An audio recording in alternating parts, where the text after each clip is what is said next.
Two guys came to a certain temple. They thought it was empty, but there were people around it. There were quite a few of these people. Liu Jin and Zhou Zuo did not like this, because they thought that the information should not have leaked. One of those present told the first guy that he was late. He was irritated because these people arrived before him. And later he became completely furious, because he thought that his spiritual palace had acquired this information exclusively. Another person who arrived didn't understand why everyone had come here if the owner of this house, Shu Xiaoshu, was only at the 3rd stage. His friend explained that the man had been in the sect for a long time and therefore had some savings and artifacts. They were planning to storm in when the formation ended and they could legally kill him and take the treasure. Liu Chenyu decided to take a position in advance. However, he was not allowed to do this. The guy was stage 5, which was older than their stages, but he couldn't handle them all alone. A quarrel arose between them, but the door of the house suddenly opened. The redhead immediately realized that the owner of the house had come to visit them. He said angrily that they were preventing him from sleeping. For some reason, people thought that he died, and he immediately wilted. That Xiaoshu really did die, because now in his body is the guy who died from a fatal disease in another world. They both had unhappy lives, but now the guy decided to pull himself together. He decided to start his second life anew. However, in this world, he was too weak, unlike the others. But suddenly a roulette wheel appeared in front of him. It had active skills written on it and a small strip with a passive skill. The guy already thought that he was being made fun of. From a gaming perspective, he thought active skills were much more useful. And the roulette was very conscientious, because almost all the space was for active ones. Now he was thinking about how this roulette worked. He started to move the arrow, but it almost broke. The boy again thought that he was being made fun of. But suddenly he realized that since the arrow was not moving, he had to turn the disc. Finally, the system came into action. The needle was dangerously approaching the red mark. The guy was hoping for an active skill. However, somehow the needle fell to the red mark. Out of anger, the guy decided to spin the roulette wheel again. But the system didn't let him do it. He felt very sad about it. As a result, he was given some kind of breathing technique, which he immediately decided to try. After a heavy sigh, his body began to rise into the air. And suddenly he realized that he had broken through to a new stage. Apparently, it was a cultivation technique. He was pleased with the ability he had acquired. The hero was already imagining how he would become invincible, but suddenly he heard a buzzing sound. A mosquito immediately pierced his defense. However, after his bite, the guy received a certain passivity point. They could be used to upgrade a passive ability. Suddenly, he heard sounds outside the house. The action has moved to the present day. Due to suspicions against him, he received 12 points of passivity. Meanwhile, the guy was analyzing the arrivals. He realized that they had come for his sword.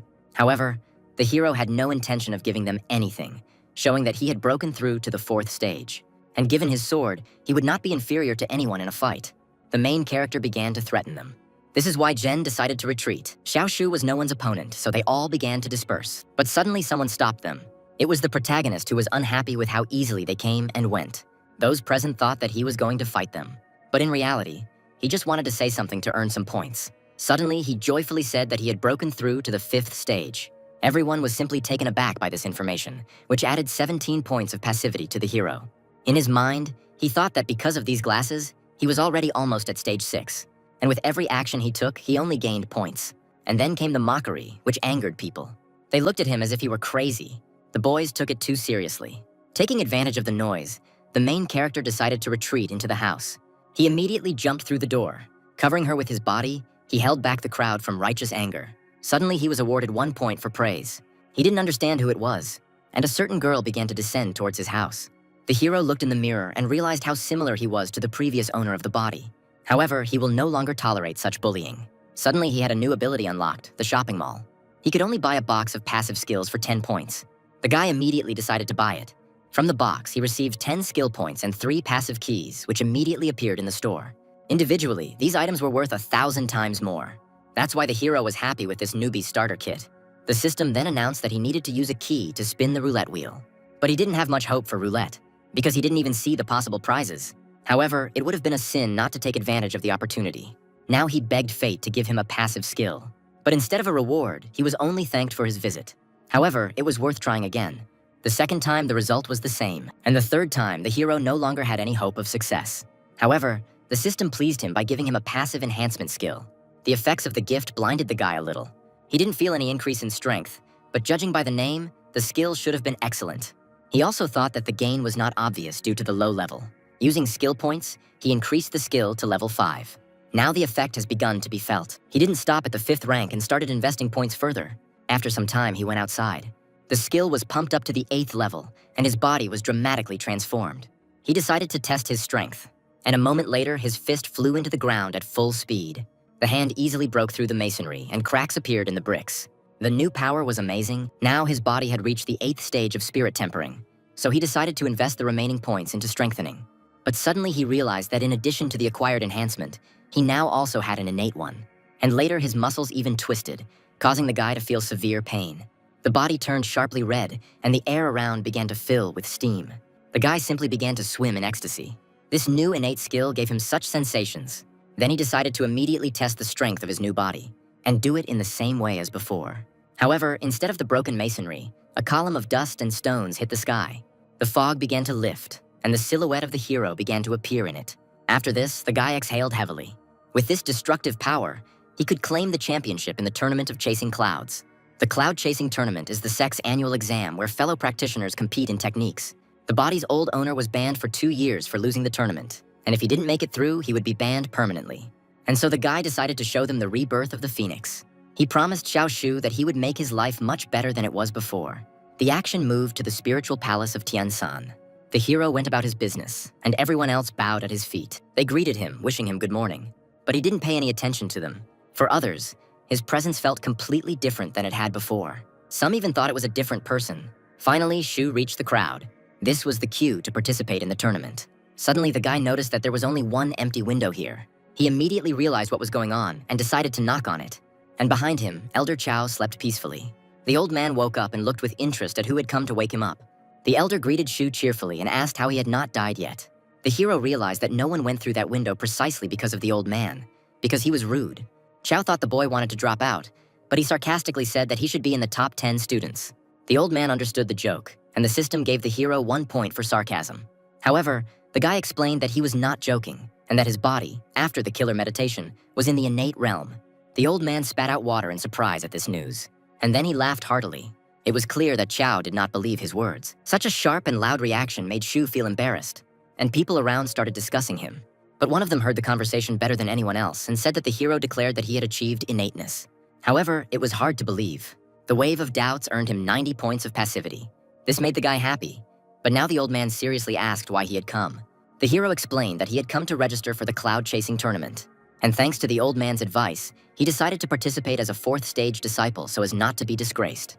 Embarrassed again, he asked Chao not to forget about giving him the spiritual crystals. The old man was a bit hesitant, but still gave him 12 crystals. I also personally bought the elixir for the guy, but asked him not to tell anyone about it. The elder was worried about the main character, which he greatly appreciated and wanted to repay the old man for his kindness. He in turn turned his back to him and said a short goodbye. But in reality, it was just a pretense, because it was he who sold the information about Shu's death meditation, receiving a 10-fold profit. At that moment, the guy got a point for worrying and for lying. In total, he had 148 passivity points. It seems that in order to become stronger, he will have to make his way into the crowd and create chaos, or even play the role of a villain. But he immediately abandoned these ideas. In the opened bottle, he saw 3 spirit-tempering pills, which were much more expensive and stronger than ordinary spirit crystals. However, he didn't know how to use them, and the next second he decided to sniff it. His consciousness immediately began to cloud over, and he found himself in ecstasy again.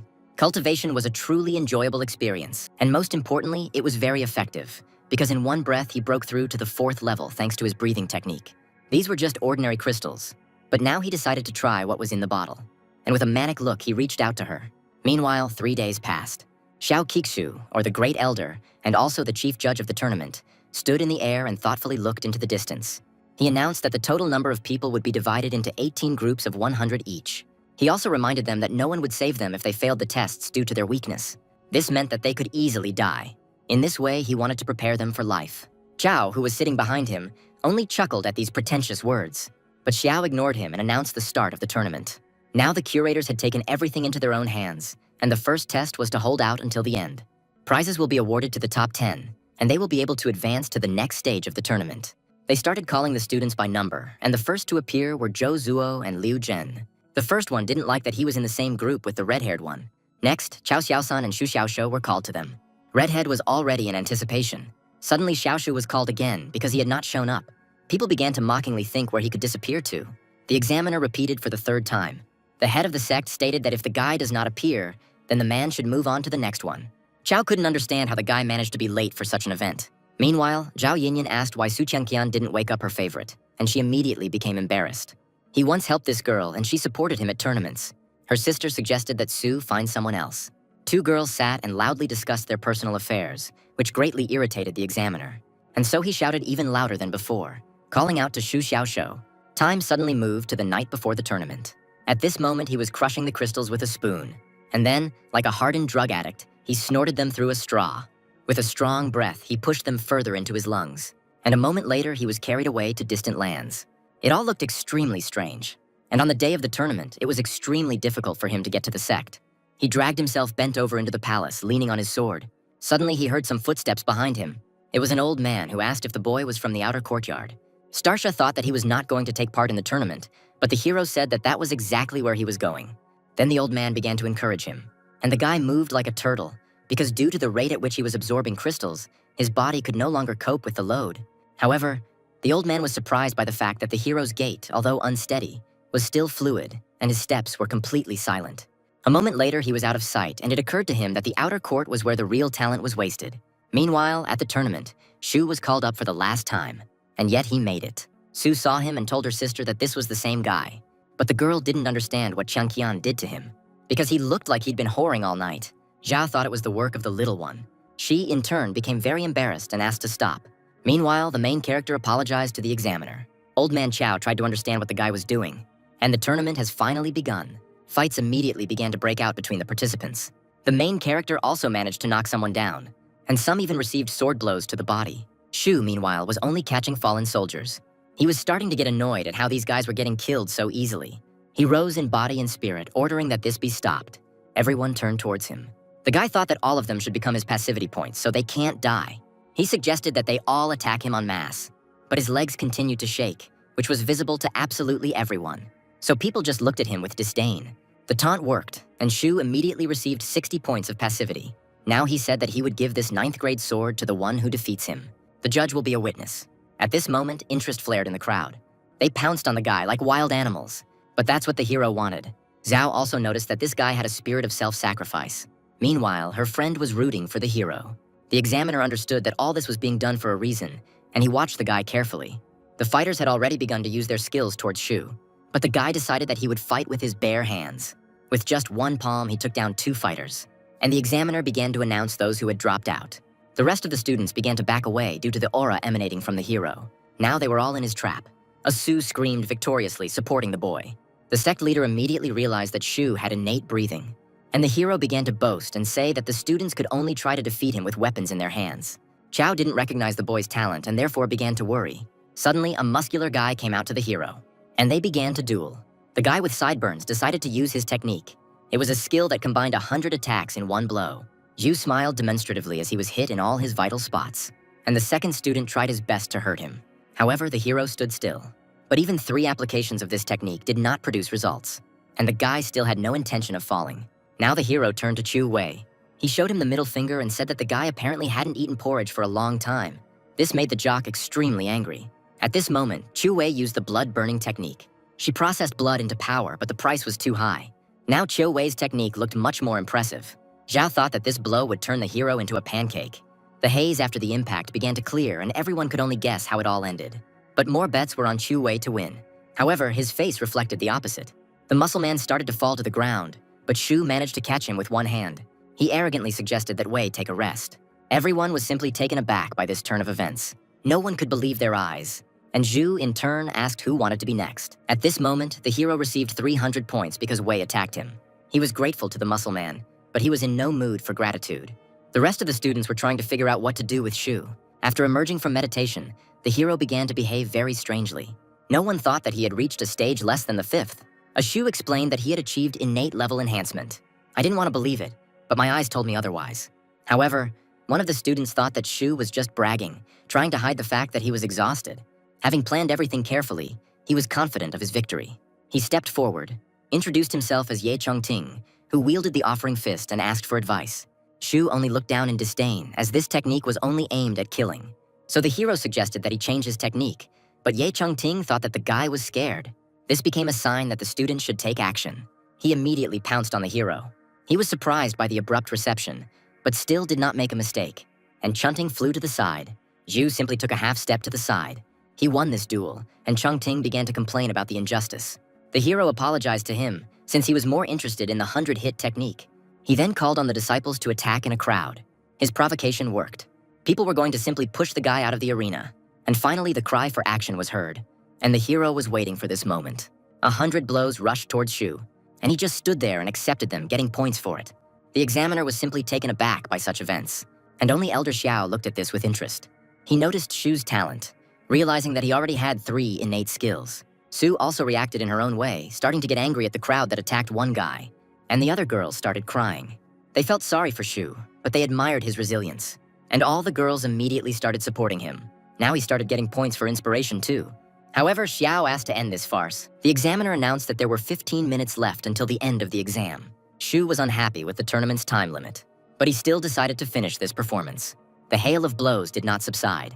However, this time Shu decided to fish out one of the hands. He grabbed the student's forearm tightly, and then he threw him out of the arena. This started happening to others too, and soon every fighter was sent to fly. Like a flock of birds, they dived into the ditch near the arena, and soon there was not a single student left standing in the center except Shu. That's what it seemed like at first, but one of them survived. It was that guy with the 100-punch reception. He wanted to escape from there, but Shu didn't want to let him do it. The hero offered him one more round before time ran out. He liked how the student became after the blood was burned, and so he would like to have another round. However, the student decided to choose a different destiny. He jumped out of the arena and the examiner had to stop the tournament. Their competition was over. Meanwhile, the red-haired man and his brother, it turns out, were also able to hold their ground in the arena, and they made it into the top 3. What was still surprising to the audience was that Shu Xiaoshou won. Many began to admire his strength, giving him more than 1,000 passive points. Red congratulated Shu, who responded in kind. The examiner did not like how the tournament ended, but he was obliged to give the hero a reward for first place.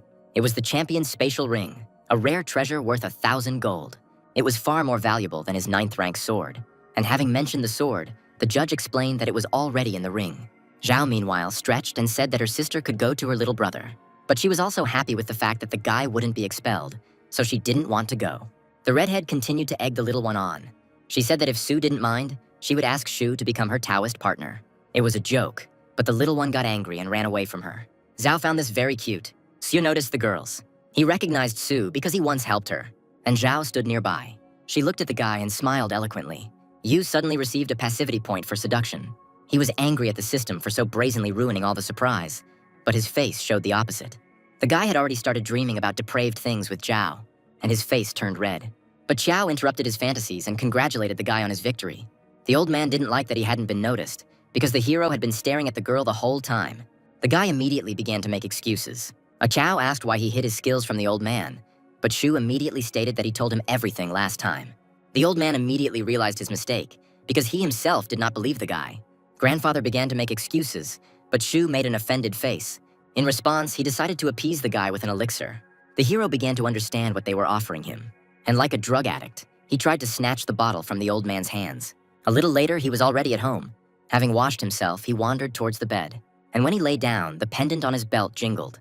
He was pleased with his latest successes. Suddenly, he remembered that he needed to put some blood on the new ring. The space was half the size of the house, and inside lay an elixir and 100 crystals. He decided to quickly put the tempering elixir into the ring.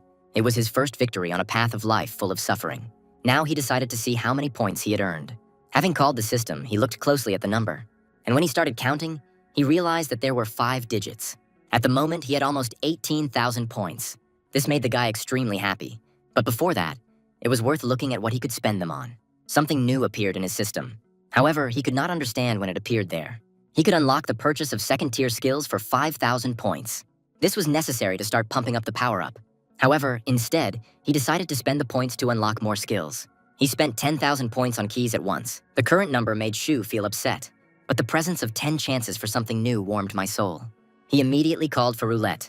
However, he was not pleased with the result. Already, half of his attempts have given him nothing. But the guy wasn't going to give up. On the penultimate key, he got a new skill. It was called a spearhead, but that didn't describe it at all.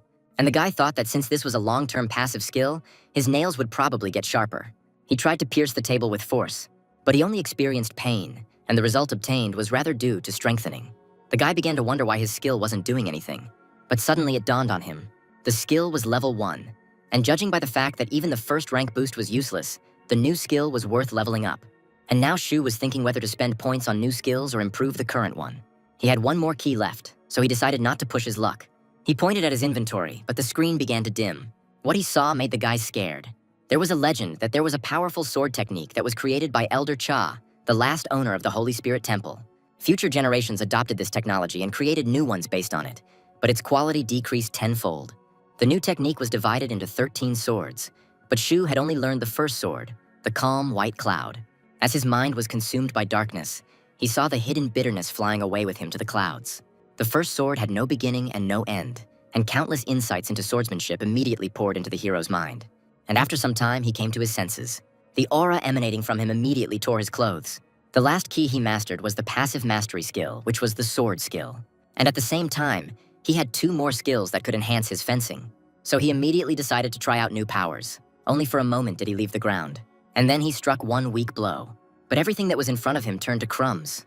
The guy opened his eyes, and huge chips and pieces of wood flew over his head. He immediately became frightened because a roof tile flew at him. With his blow, he immediately buried himself under a tree and a rock.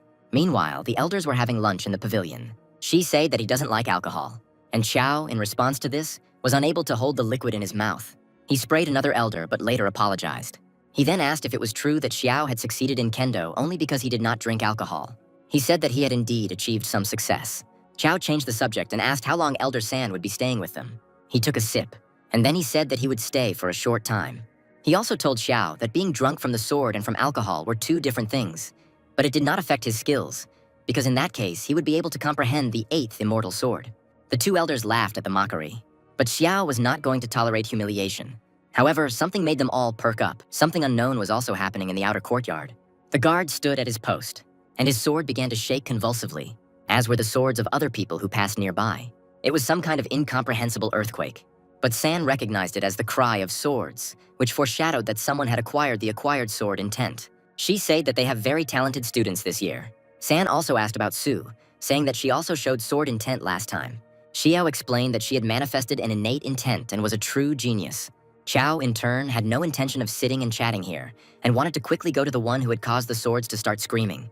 The head was also interested, and San asked them to go together. He decided to stay. A minute later, the old man decided to take a sip of alcohol. He poured half the jug into himself. Later, he put on an old Panama hat, and he took his cane. This man was the same old man that Shu had bumped into on his way to the tournament. Meanwhile, the guy finally got out from under the rubble.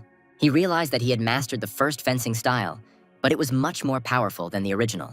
Later, the hero decided to dress up because his clothes were torn, and judging by his feelings, he only has a little bit left until the 7th stage. Apparently, he managed to break through during the Enlightenment. Suddenly, he saw 2 elders in front of him. He didn't understand what they were doing here. Shio recognized this guy. He was the masochist from the group stage. Shu greeted them and asked what they were doing in his yard. Suddenly, Xiao asked what happened to his house. The guy explained that he was fencing and that it happened due to carelessness. In response, he only received 2 points for being suspicious of him, which made him angry. Xiao, meanwhile, did not understand what this talent had forgotten in the outer courtyard. Xiao walked up to the guy and slapped him on the back of the head, asking why the guy was lying. He didn't believe that the hero was able to comprehend the sword's intention. But the guy just said that it was his yard, and no one could have done to his house what happened. However, the old man was still full of distrust. He thought that some enemies might have attacked the boy's house. The hero was simply taken aback by his wild imagination. The old man offered him his help if the boy would tell who attacked him.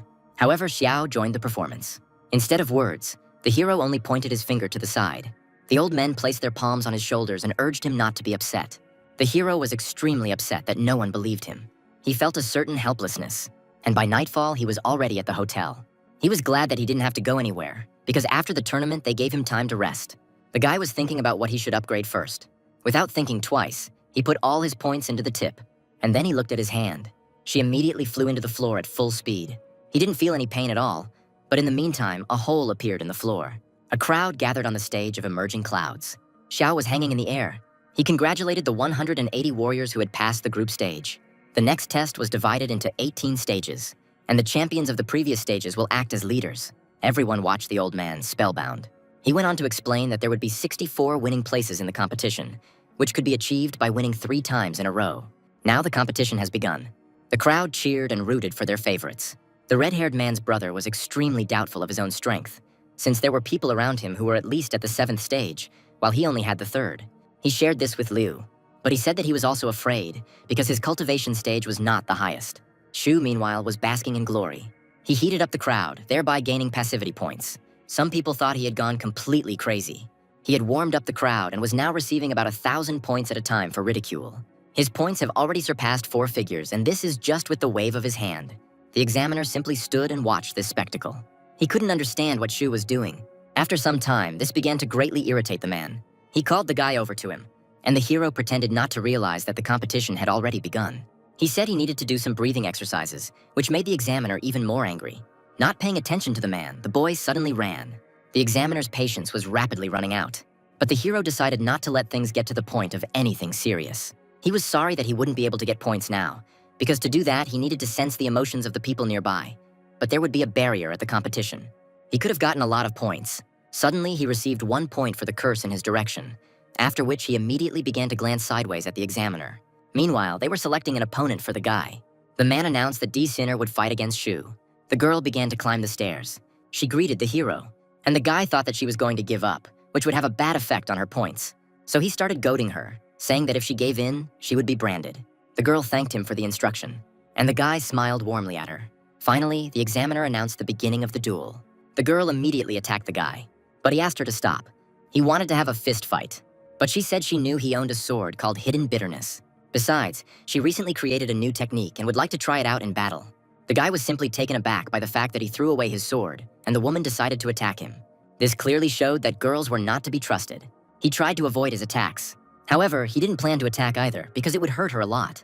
However, there was nothing to be done. He raised his fist, and the girl tried to defend herself with the flat side of the sword. The guy made a feint to perform a sweep. The girl's feet couldn't stay on the ground, and she immediately flew down. But she managed to put her hand out to land softly on it. The guy warned her again, and some viewers began to openly criticize the hero for the way he treated the girl rudely.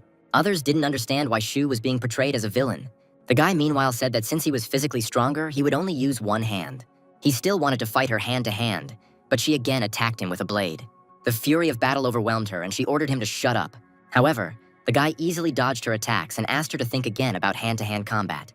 The girl, in turn, thought that she had previously rooted for Shu, but now he had shown a different side of himself. He continued to dodge her attacks. Suddenly, she asked him to be careful, and then the girl used the skill.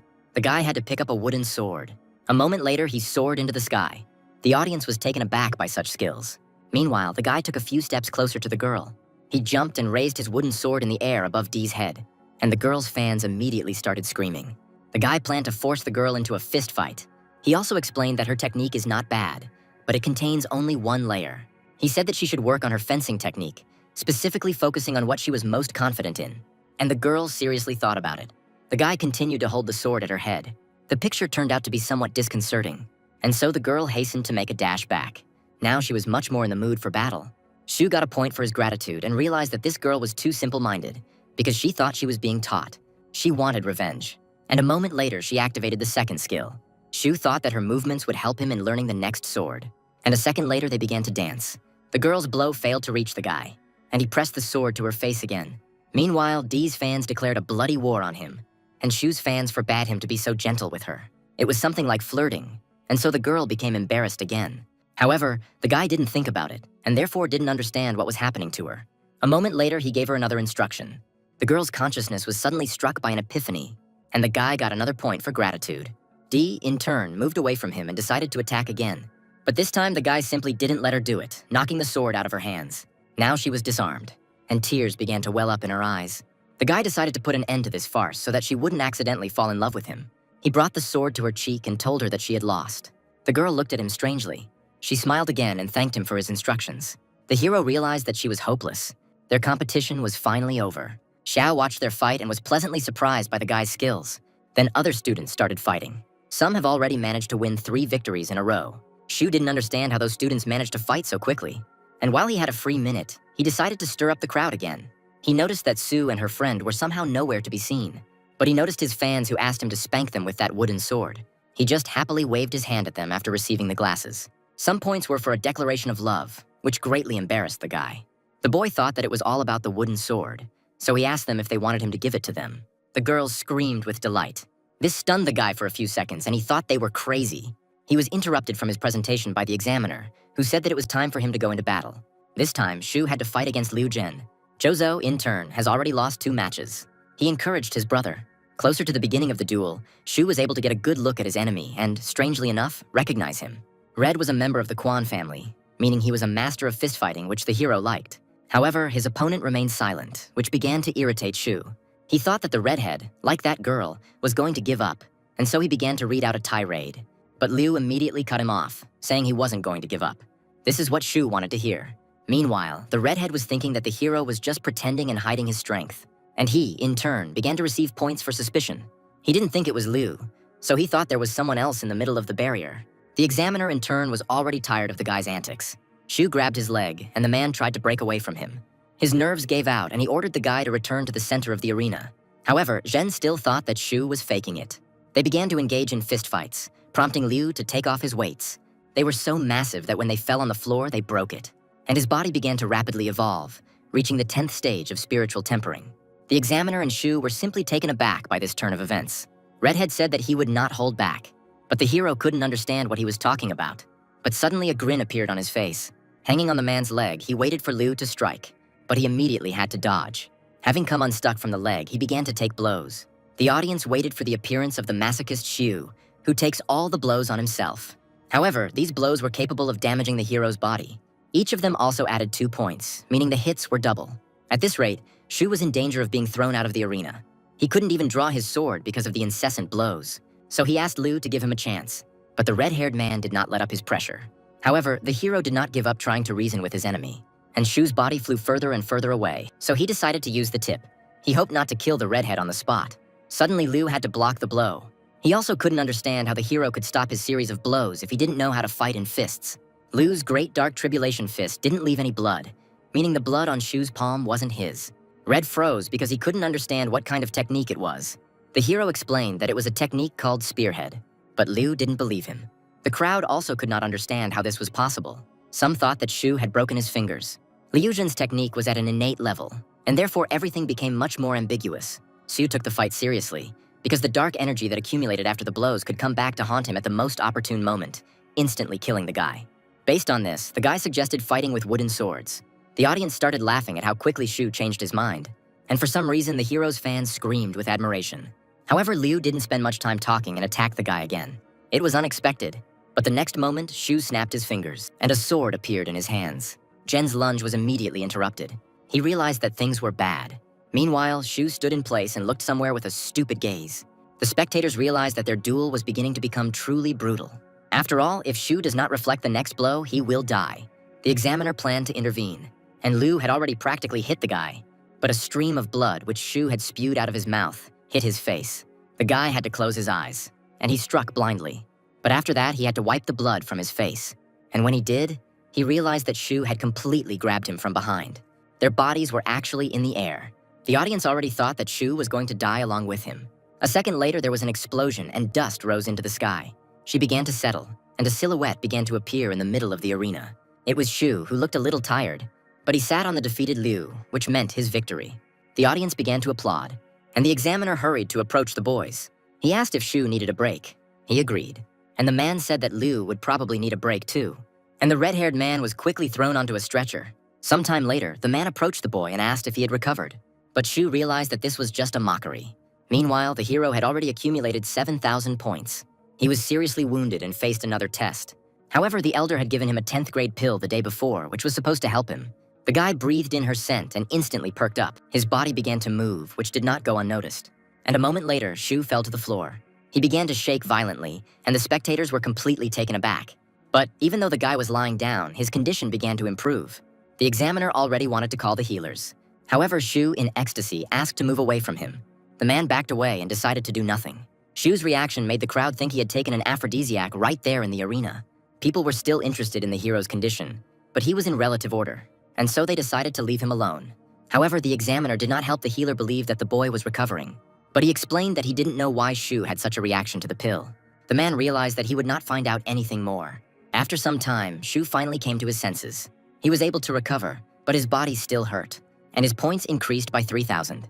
The examiner approached him and asked if the guy was ready for the third test. Shu asked for a little more time to recover his breathing, but the man said that they had little time, and so they would start right away. The guy realized that he would not be given time to recover. After some time, they began to announce the participants, and Shu's next opponent was Wen Chong.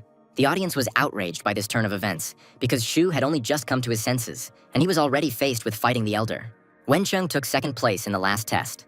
The thing was that he was in 7th place in terms of power in the entire temple. Besides, he was Shu's natural enemy. After all, Liu Jin was this Wen's younger brother. This meant that the hero would be fought with genuine fury. Moreover, Shu had previously slashed Dai's face with a wooden sword, and it is precisely with her that Wen Chong is in love. This only meant that Shu Xiaoshu was in deep trouble. Sometime later, Boss Wen finally entered the arena. A Shu addressed him as a younger brother and greeted him. This did not go unnoticed. The audience was simply taken aback by such impudence, and Wen thought that the hero had simply gone crazy to allow himself to do such a thing. Meanwhile, the examiner announced the start of the competition. Chun had a cloning technique that accumulated over time, so he decided to pull it out. The spectators watched their fight with interest.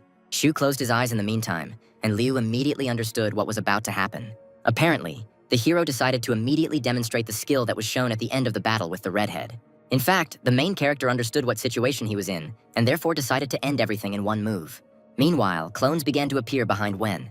The examiner believed that their duel would only end after someone died. But he also thought that it was definitely not Wen who would die here. At that moment, time stood still around them. Meanwhile, the daggers in Wen's hands began to tremble. The blonde felt something unusual and decided to attack immediately. His clones immediately went on the offensive. But Shu remained calm. No one could understand why he closed his eyes in the face of impending death. And the examiner had already tried to save the guy. But Shu's wooden sword began to shake convulsively. Everyone suddenly realized that it was the intent of the hero's sword, not Wen's daggers. The swords of the other students also began to shake, and the examiner could not understand how he could be so blind. This was Shu's true strength, which he immediately turned against Wen's clones. His blade went into a whole series of unstoppable blows, and the blonde's clones began to rapidly disappear. Zhu's opponent simply could not understand how he could possess such destructive power. Jen, meanwhile, realized that if he hadn't stopped the guy's attack at the end of the fight, he would have been chopped into mincemeat. Meanwhile, Shu's blade was aimed at the real Wen, but suddenly a barrier appeared in front of him. However, Shu only needed to exert himself a little, and the barrier was broken through, and a wooden stick was placed at the blonde's throat. The hero offered him to surrender.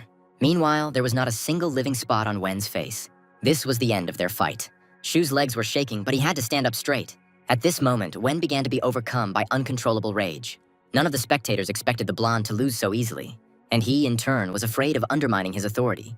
The thoughts disappeared from his head, and his hand with the dagger rose sharply. Rage did everything for him. But our cross-eyed hero suddenly received a notification that he had received a point for a sneak attack. That's why he managed to turn around, and the dagger couldn't kill the guy with one blow. Zhu even managed to counterattack, piercing Wen's body with his hand. He was afraid of his own actions, and the examiner couldn't understand what to do, as are the spectators. Xiao was of the same opinion. Wen was shocked that he was able to be pierced with just one palm. A Shu immediately called for help. He tried to save Wen by giving him the Qijin pill, but it immediately fell out of his mouth. After all, the blonde died on the spot. Shu was simply taken aback by such news. The boy couldn't believe that the life of a master of spiritual tempering was so fragile. The examiner tried to calm the black-haired man down, and he went to rest. The spectators could not believe their eyes, because this was the first murder in the outer courtyard in the last 10 years. Some people thought that Shu should be expelled, while others thought otherwise. To these ambiguous cries, the hero left the arena. After some time, evening came. The balcony of Zuya's hotel overlooked the Goose Lake, and he stood and looked at him thoughtfully. Suddenly, he threw a pebble into the lake.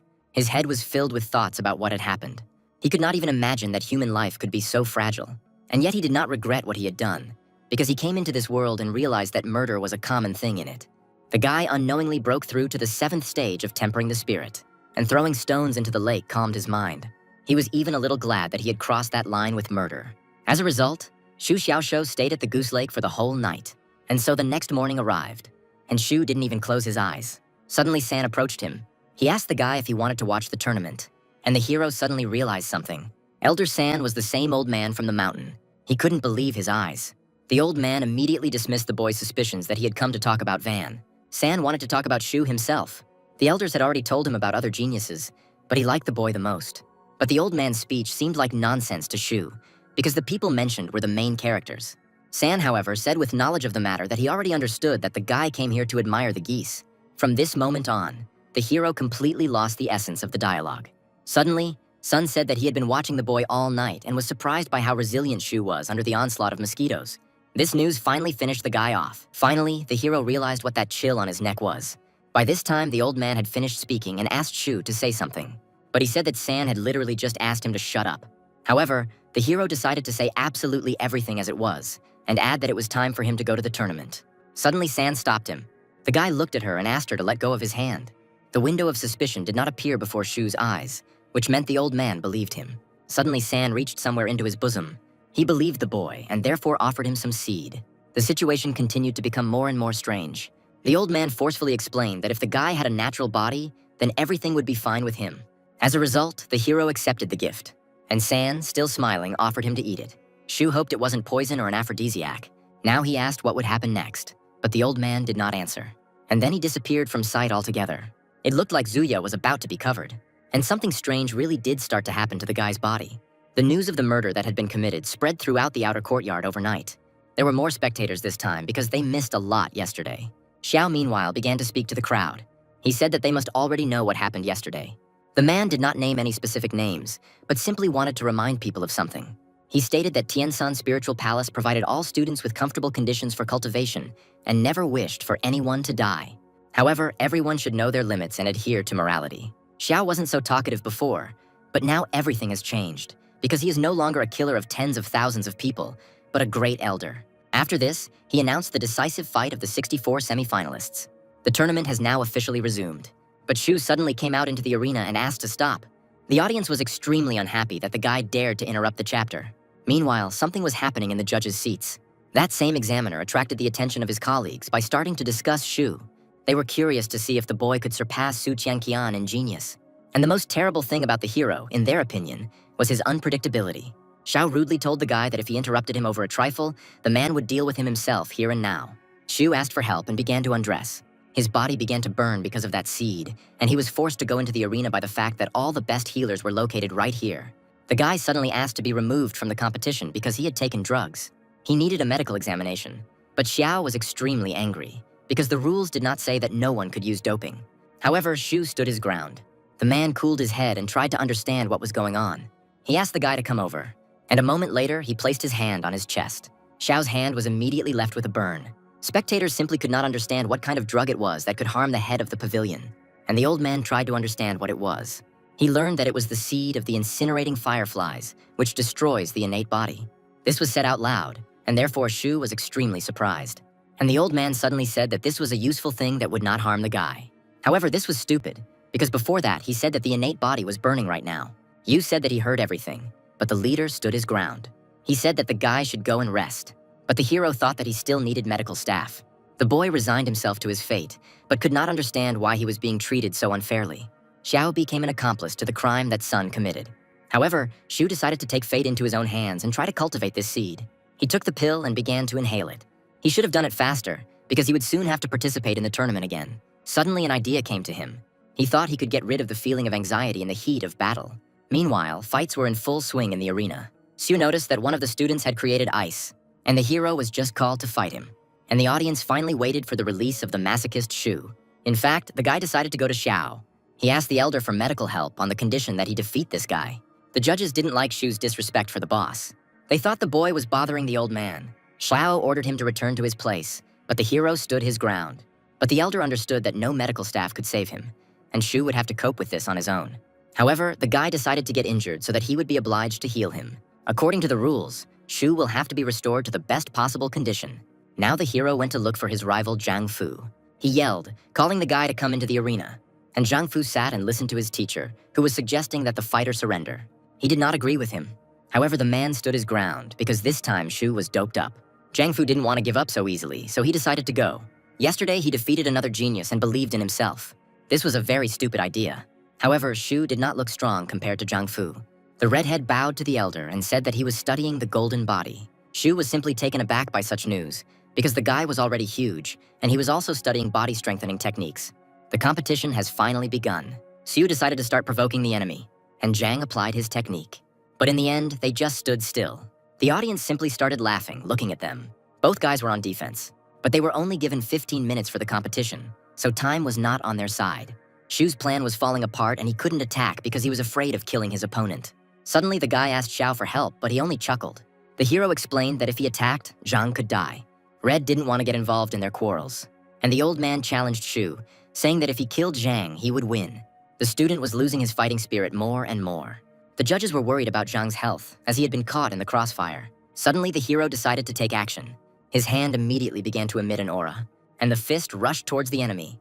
However, he deliberately missed, making a deep hole in the asphalt. Then he even declared that he had taken drugs and no one could compare to him. She said that this is not enough, and Zhang felt the breath of imminent death. The spectators simply couldn't believe their eyes, and the student tried to lower the temperature so that Shu would not injure him. Those watching this only laughed nervously. The hero believed that Xiao was to blame for everything because he didn't want to treat him. Now he attacked Zhang, declaring that the red-haired man was living his last moments. The old man understood that this was not serious, but he still began to get nervous. The hero attacked the enemy, and then he smiled sincerely. Zhang was able to withstand his 5-point blow. This meant that Shu could not hold back. He took a deep breath, and his fist was enveloped in an aura. For Zhang, this fight was probably the last in his life. Shu became serious, but just before the blow, Zhang decided to give up. Zhu's fist was dangerously close, and the guy didn't have time to stop him. Zhang's clothes were suddenly gone, and his body looked badly battered. And then it completely caught fire. Xiao immediately ordered him to be healed, and the doctors immediately began treatment. The hero, although he did not receive treatment, felt that he was getting better. And Xiao said that he stopped his hand, otherwise Zhang would have died. The audience heard this, and fear was written on their faces. Shu really amazed everyone with his strength. However, it might not have been his strength, but the drug. Meanwhile, the hero had already left the arena, and the number of his points exceeded 42,000. This news caused him to accidentally hit his head against the wall. The guy couldn't understand where they came from, but suddenly he noticed that he was given 1 point for attack every second. The seed of incinerating fireflies attacked his body every second. Yu sat down and began to count how many points he had received in 3 hours. But the bench collapsed under him, and people passing by asked what happened to him. Zhu asked them for help in counting how many seconds there are in a day. After a couple of seconds, the man said that there are 86,400 seconds in a day. The hero was simply taken aback by such a number. The judge, meanwhile, looked at him as if he were crazy, and Shu continued to sniff the Qijin pills, which were already starting to run out. He came to terms with the pain, because without it, one cannot become the strongest. And when the judge started to leave, the guy asked him to ask the man to ask Xiao for some pills. The judge was surprised that the guy was now thinking about pills. The hero decided to instruct the man, saying that he had already asked the medical staff for pills, but he didn't understand how he could say something like that to the head of the pavilion. In case of disagreement, the guy suggested that the man threatened to extort pills from the old man. However, he rudely refused, saying that the hero should go for them himself. However, Shu didn't care much and pressed again. Usagi has already decided to change jobs. A little later, the main character sat and pumped up his abilities. In just 3 days, he accumulated 40,000 points, and he decided to immediately improve the tip to its innate level. When he tested his abilities, he merely waved his hand, and a cut already appeared on the asphalt. Then he poured energy into his leg, and the front part of his boot immediately came off. Every skill that has been leveled up to innate changes greatly. Now any part of the guy's body can become a blade. The guy immediately had an idea about the hair. He threw a magic stone, and a moment later he cut it with his hair. It was really scary. Depending on how you use a passive skill, it can become active. He decided to spend the next 10,000 points on keys, and if he's unlucky, he'll spend more. Finally, he started the roulette wheel, but all 10 attempts were failures. He was extremely upset about this. Yusak managed to notice this performance and became worried that the guy had fallen off his feet.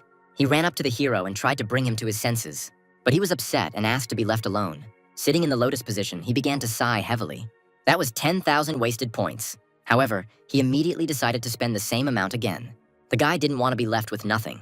On the 7th try, he finally got the life cycle skill.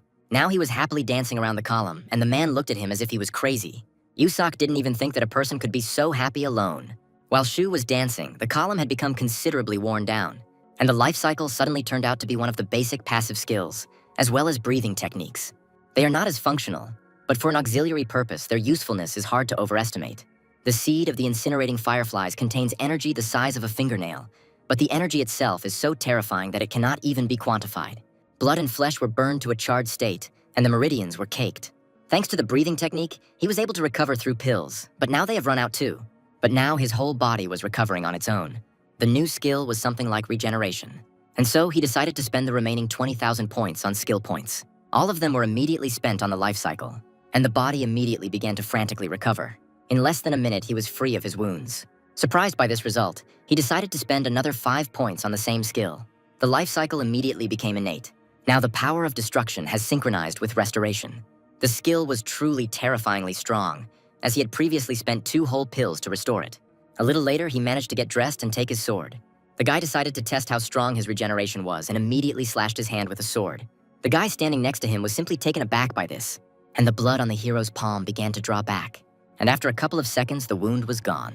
Suddenly, he saw a mustachioed man. He was surprised that they actually gave him the bottles, and for free, too. But Shu was not surprised by this.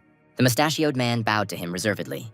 The guy asked him what it was like to speak so brazenly to the pavilion elder. The man confirmed that it was exciting, and Shu decided to please him by saying that all these bottles would go to the mustachioed man. He tried to refuse, but the guy said that it was unnecessary. However, the man insisted on his own. Then the guy decided to give the bottles to the guy who was standing next to him. The pavilion workers looked at him in shock for a few more seconds. The guy hastened to reassure them that there was no one there and he really wanted to share. He suggested that they take at least 2 bottles, and then they agreed with a smile. Meanwhile, Xiao called the hero into the arena, and the workers started to discuss the guy, saying that they had no idea that he was such a kind person.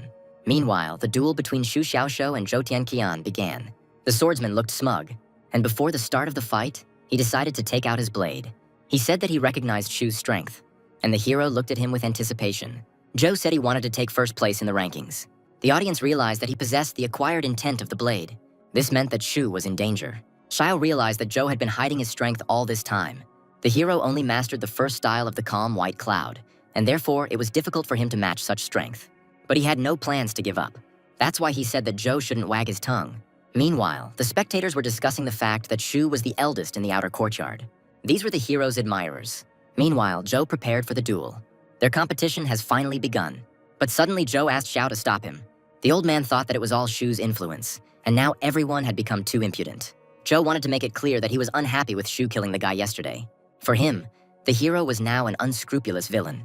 Now Xu asked if Zhou simply wanted to portray him as a murderer, but he immediately backed down. The hero increased the pressure, saying that the guy doesn't know anything. He came here and started throwing dirt at Xu.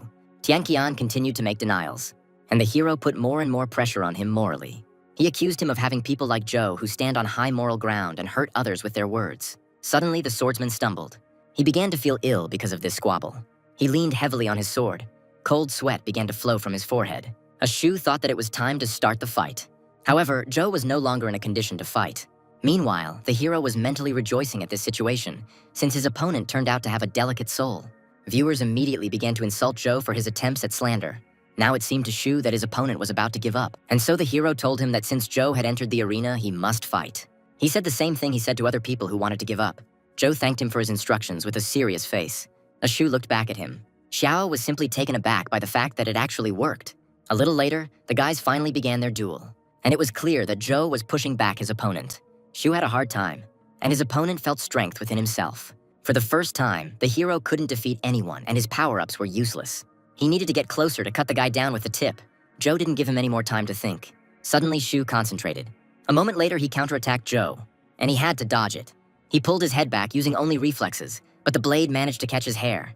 Taking advantage of the moment, he charged his sword with energy, and his next attack was supposed to go to the enemy's legs. Xu immediately saw the direction of Zhou's gaze, and he pointed his blade down. Their blows continued to meet each other, and the fight began to look even.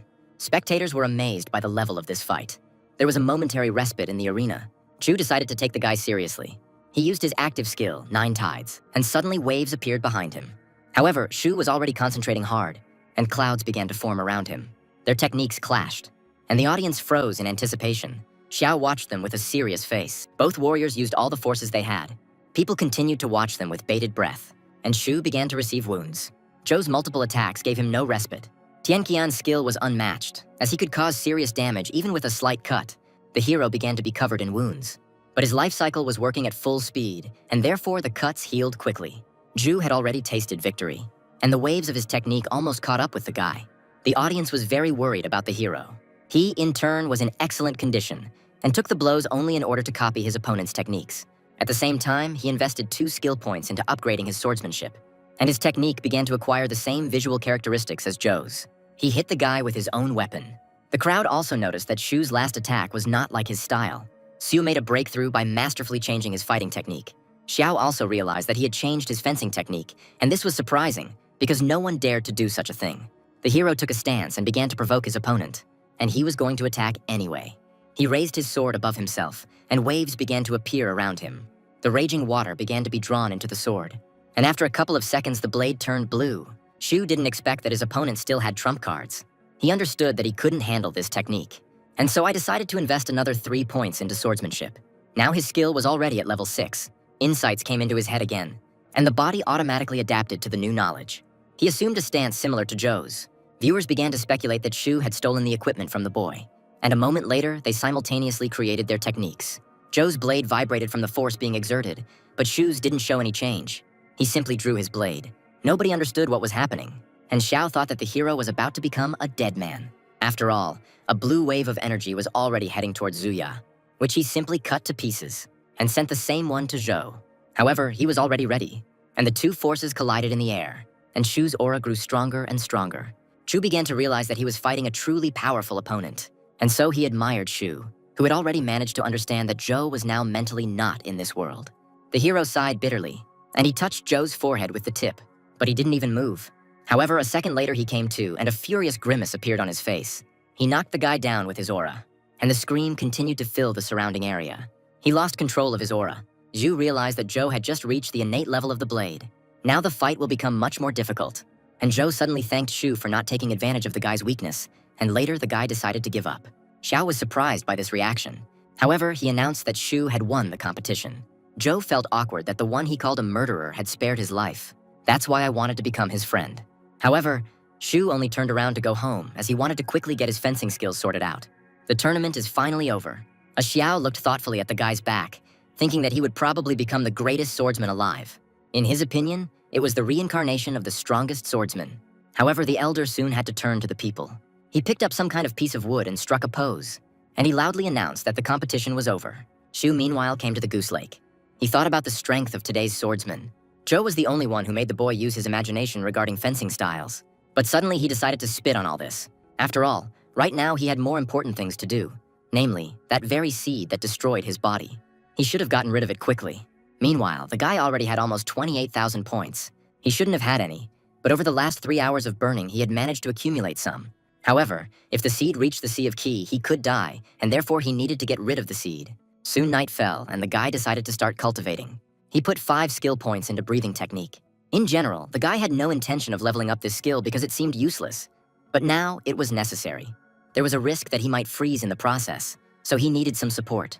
Having sat down, the guy began cultivating. The body was burned and blood came out of all the orifices. The seed's energy had the attribute of fire, but if he could purify it, it would become much stronger. Apparently San had good intentions, but it could have killed the guy. He needed about a month to cultivate, but he might not have time to do it in that time, so he decided to pump in the breathing technique as well. Suddenly it began to dawn on him. The breathing technique was a basic passive skill, and therefore it may have had other applications. Previously, he only used inhalations to absorb pills, but he did not practice exhalations. It might be that he could release some of the energy through exhalation. And so, a moment later, the hero was already pumping his lungs full of air. The seed began to burn rapidly, and the guy started vomiting blood. That night, San decided to follow Shu again, and suddenly I saw that he was dying. But it wasn't like that. Half of Shu's body was covered in ice, and the other half was burning with heat. He ground his teeth with the effort, and his channels began to break. However, the heart continued to beat. But the guy wasn't going to give up. The world around seemed to freeze. The hero, in turn, brought the pill to his nose. He inhaled it, and as he exhaled, waves of heat went out in all directions. One of them even broke the nearest arch, and a nearby tree was completely blown away. The geese began to scatter, and dead fish began to float to the surface in the lake. The old man decided to see what the boy was doing, but for some reason he suddenly dived into the lake, and at that very moment the guy opened his eyes. He was surprised that he was able to survive. The life cycle, together with the breathing technique, showed a terrifying recovery, and the guy realized that he was receiving too much restorative power. Therefore, there was only one way out to improve the power of the seed directly. He began to inhale the pill again. Aura was gushing out of him, and San was surprised at how he didn't feel pain, yet he believed in him. In fact, the hero was in complete ecstasy at this time. Meanwhile, Goose Lake froze in anticipation. After hearing the sounds of the pogrom, guards came running here, and something jumped out of the water. The bearded creature declared that the guards needed to leave. The guys recognized him as the deputy head. Someone started asking him where he had been, but his colleague ordered him to shut up. They bowed before the old man and accepted his order, and a moment later they disappeared. The old man decided to take off his Panama hat. Goose Lake is destined for peace tonight, but the railings could still use some repairs. The next day, the crowd gathered in the arena again. People heard the sounds of pogroms on the lake, but could not understand what it was. Some people couldn't get enough sleep because of this. After a night of cultivation, Shu was able to absorb the seed and break through to the peak of the 7th stage. But this was difficult for him, because he had not slept for 2 days and he was feeling sleepy. And having dozed off on a bench, a certain man began to wake him up. Shu opened his eyes suddenly, startling the man. The boy was unhappy that he was woken up, but the mustachioed man declared that the competition had already begun. The hero walked to the center of the arena and the spectators cheered him on. For this, he received 1,000 passivity points. He already had 46,000 in currency accumulated in his account. The guy's opponent was a beautiful girl, Li Chenjing. Su then began to give instructions again so that the enemy would not dare to surrender. But the girl already knew it by heart. She approached the guy and said that she had been watching him and thought he was cool. Unexpectedly for Shu, there was an admirer among his rivals. He agreed to give her an autograph, and she smiled triumphantly. However, their duel soon began. The hero gave her the right to attack first, but the girl immediately gave up. The guy was upset because his line was stolen and he wasn't even allowed to earn any passivity points. The girl explained this by saying that she didn't want to get hurt, since there would be rating fights soon. Xiao calmly awarded the victory to the guy. The audience was unhappy with this arrangement.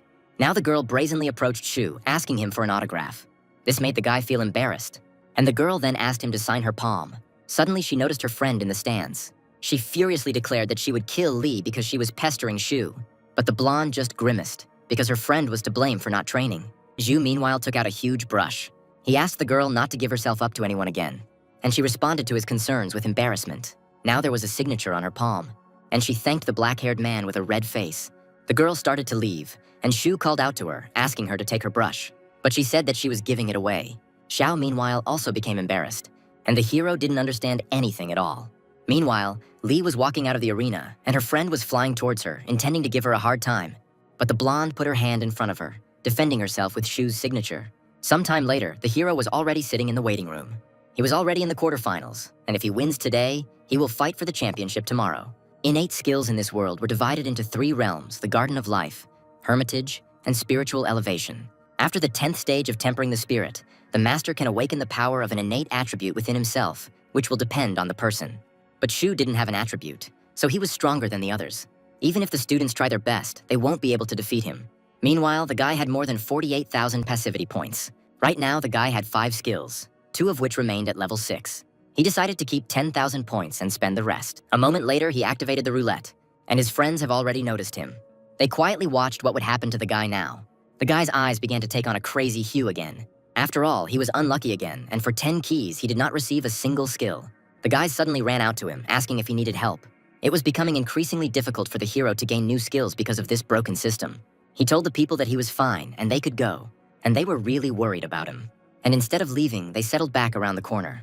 The guy was very upset because he lost 10,000 points again. Last time, skills were much more readily available. However, he decided to rely on luck again, and the roulette started spinning again, and his eyes lit up at that moment. Finally, he gained a new skill called Perception. He immediately jumped up into light, and so abruptly that he flew into the ceiling, and his head got stuck in it. And his friends began to be indignant that they would have to fix it at their own expense. After finishing their squabble, they thought about whether they should help him.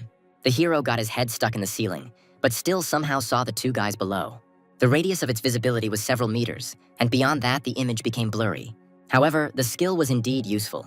One of the workers has already brought a ladder, but Shu playfully climbed out of the hole and said that it was not necessary to do this. He landed softly on the ground, and so I immediately received 2 points for curses.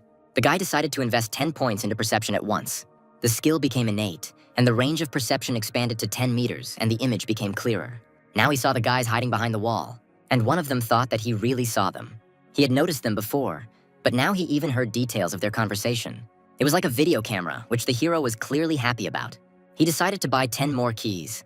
After purchasing, he touched them in his inventory. Excitement flared up in his mind, and the men immediately heard sobs, because again nothing had fallen out for him. Usati began counting to 3, and they ran to grab him. The guys thought he was feeling ill again, but he tried to fight them off, and sometime later he stood and washed his hands in a tub. If he hadn't covered his mouth with his hands recently, he might have lost his first kiss. And now the 2 debauchees lay tied up on the floor. Something was happening in the arena. A certain Mu Zixi easily defeated her opponent using the giant vine technique. The spectators could not believe their eyes, because this girl had only recently entered the spiritual palace. Her opponent flew straight towards Shu. He received a warning about a sneak attack and immediately turned around. And mistaking the head for a watermelon, he immediately caught it with his hand. The poor guy's body flew into Shu, but he didn't remain in debt, and so he immediately kicked him back, and the mortal carcass fell into the arena. Everyone felt sorry for the guy because he received 2 critical hits in a row. The doctors immediately jumped into the hall to see Shu, but he gestured that everything was fine with him. Then they went down to the victim. Zhu saw the curse notifications from this fighter, so he decided to go down. His acquaintances thought that he was going to cripple him, but the hero only explained that he felt the boy's resentment. He, in turn, tried to convince everyone that everything was fine with him. Zhu raised his hands in a conciliatory gesture and said he just wanted to make sure the boy was healthy. However, the white-haired man continued to panic, but they were distracted by the examiner's voice. Now there was supposed to be a duel between Shu Xiaoshou and Chao Qingteng. The hero will have to fight against the innate master, the second in the palace ranking. Toothy continued to mock Shu, which he immediately sensed. He decided to approach the boy, and he started to panic again. Everyone asked Shu to stop. But now the medical staff has run away and left the guy alone. Zhu ran up to him and said that he wanted to set his bones and give him a pill. This did not calm the toothy one, and in the next moments, a scream filled the arena. In this way, Shu set his bones. Meanwhile, that same girl entered the arena. She cheerfully approached the hero from behind, and lightly hitting him on the head, she said that the elder was calling him. Zhu continued to fiddle with the boy, trying to give him a pill, and she asked how he could be cured just by smelling the medicine and not by taking it. The hero realized his mistake, because he alone knows the breathing technique. Meanwhile, foam was already coming out of the toothy one's mouth. A Shu lightly popped the pill into his mouth. Meanwhile, Xiao came himself and started shouting at the hero. Suddenly, he asked who this girl was. She introduced herself with a smile. He greeted her sullenly and immediately said goodbye, receiving curses in his back. Meanwhile, Shu's opponent was waiting for him humbly. He immediately recognized the power of the innate attribute. This was a very dangerous opponent. Zhu remained a little mesmerized by the falling snow around them. His opponent's strength made itself known even without being revealed. Meanwhile, Shu's fans were nervously licking their lips because of the overwhelming number of handsome guys in the arena. The hero decided to accuse his opponent of cheating, since he influences the local situation even before the competition. In response to this, Shu received a mental mockery. The guy took it as a challenge, and Xiao couldn't understand why this snow was bothering him. Shu didn't know what this snow was for, but he said that he was just cold. However, it was still worth playing it safe. The spectators were unhappy with the length of the fight. The black-haired man refused to give in, but the hero said that it would still be cheating. Chao decided to find out what his opponent was trying to achieve. Shu then suggested that they open the barrier so that he could bask in the sun. This was already beginning to irritate his opponent. Then Xiao suggested that they fight at close range. Chao immediately agreed. This was what Shu wanted, so he then asked how close they would stand. This was starting to infuriate Xiao, but Chao only replied that it made no difference to him. Then Shu took it as a challenge again, and coming dangerously close, he asked him if it was okay for him to do this. Chao practically fell backwards, but he agreed, embarrassed. Now Chao's female fans have become more active in the stands. The guys stood close together, and Xiao decided to start the fight. He immediately announced that the competition had begun. Then the guy decided to attack directly. But instead of Qingteng, only his icy figure remained. His opponent immediately replaced himself, and the hero used perception. And then he noticed a cloud appearing behind him. Qingteng also noticed that the guy hits well, and the hero's gaze fell again on the icy figure. It had already managed to fall apart. Shu also praised his opponent, since the technique was not related to snow, which meant he did not cheat.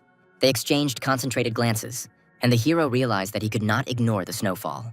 Also, until he masters Chao's technique, close combat will be useless. And the second one's sword suddenly began to become covered with an icy crust. He immediately attacked Shu with a wave of ice energy. Now the boy understood why no one had been able to cope with his first glacier sword. A moment later, his body was frozen in a block of ice. The audience couldn't believe that the guy lost so easily. However, Chao understood that their duel would not end there, and so he decided to immediately apply the following technique. And a new wave of energy, stronger than the previous one, flew towards Shu. Xiao immediately realized that the ice boy possessed sword intent, and was surprised that for some reason everyone was revealing their trump cards to the hero. Everyone was interested in how the main character would cope with this. Chu no longer believed that Xiaoshu would pull through, as did the elder who looked after him, and the wave was already dangerously close to him. But the block of ice immediately broke apart, and Shu grabbed the wave of energy with his bare hands and threw it on the ground. No one could have even expected such an outcome. It was a new fencing technique. He developed this creative attack during yesterday's fight, but now a new facet of his technique has been revealed to everyone, and a wave of light immediately flew straight into Chao's face. Now Shu looked invincible. After this attack, he decided to quickly track down the enemy and defeat him, and multiple cuts began to fly across the arena. They were pointed in different directions to prevent Chao from escaping, and so he immediately began to get injured. But a toothless smile appeared on his face, and the cuts flew past. The movement style that was unknown to Shu made him hesitate, but thanks to his perception, he was able to see the enemy in advance. an invisible portal appeared behind him, and the spectators couldn't understand why he was hitting his palm into the void. However, a second later, a head began to emerge from the portal. Shock flashed across the faces of the spectators, and Chao realized that his technique had been recognized. Shu responded with a short smile and used the blade. He made a gesture with his hand like a predator, and he hit the enemy with it. Due to his passive skill, Chao's palm was pierced through, and the portal began to close rapidly. Yu said he was right that there was a problem with the snow. Chao was indeed cheating, as his technique worked precisely because of the white cover. Shu was the first one to draw blood from the guy, and the audience realized what he said, and Chao's fans suddenly became fans of his rival. All the spectators became much more animated, which surprised Shu, and Chao suddenly activated his ability. His hands began to form unknown gestures. This was Chao's signature move. The arena began to be covered with blue lines, and from the portal and from Chao's aura, fast and sharp ice flows began to burst out. It was a deadly snowfall, who immediately headed towards Shu. This meant that snowfall was needed not only for movement, but also for this equipment. Every snowflake of technology carried within itself a murderous intent. Everyone was curious to see how Shu would handle this. Many thought he was a dead man. After all, the attack was truly brutal. Shu's body was pierced every second, but the life cycle restored it. However, the pain wasn't as severe compared to when he cultivated the incinerating firefly seed. The guy suddenly realized that he wouldn't be able to block Chao's palm, and so he abruptly decided to invest points in swordsmanship. And a moment later, his sword flew straight at the enemy. The speed was such that no one could dodge, and suddenly a huge hole appeared in Chao's right shoulder. However, he decided to take a suicidal step. Shu certainly didn't expect this. And then a huge boulder appeared around him.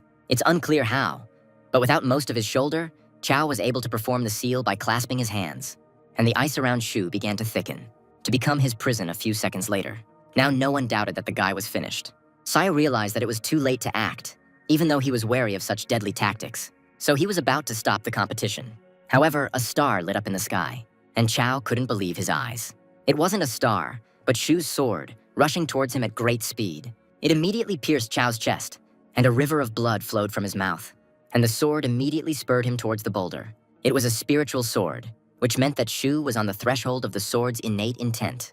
Zhou was also surprised that the guy had become so strong in just one day. No one could believe that Shu was progressing so quickly. The boulder, meanwhile, split into pieces, and Chao, with the last of his strength, asked what kind of technique it was. Yu said that this was his white cloud technique. They didn't believe him, but both fighters fell to the ground. The hero was conscious and therefore called for doctors. They immediately rushed to help. Yu stated that he didn't need help and that they should treat Chao first. However, some disagreed. But Shu understood that thanks to the life cycle, everything on him would heal in literally a minute.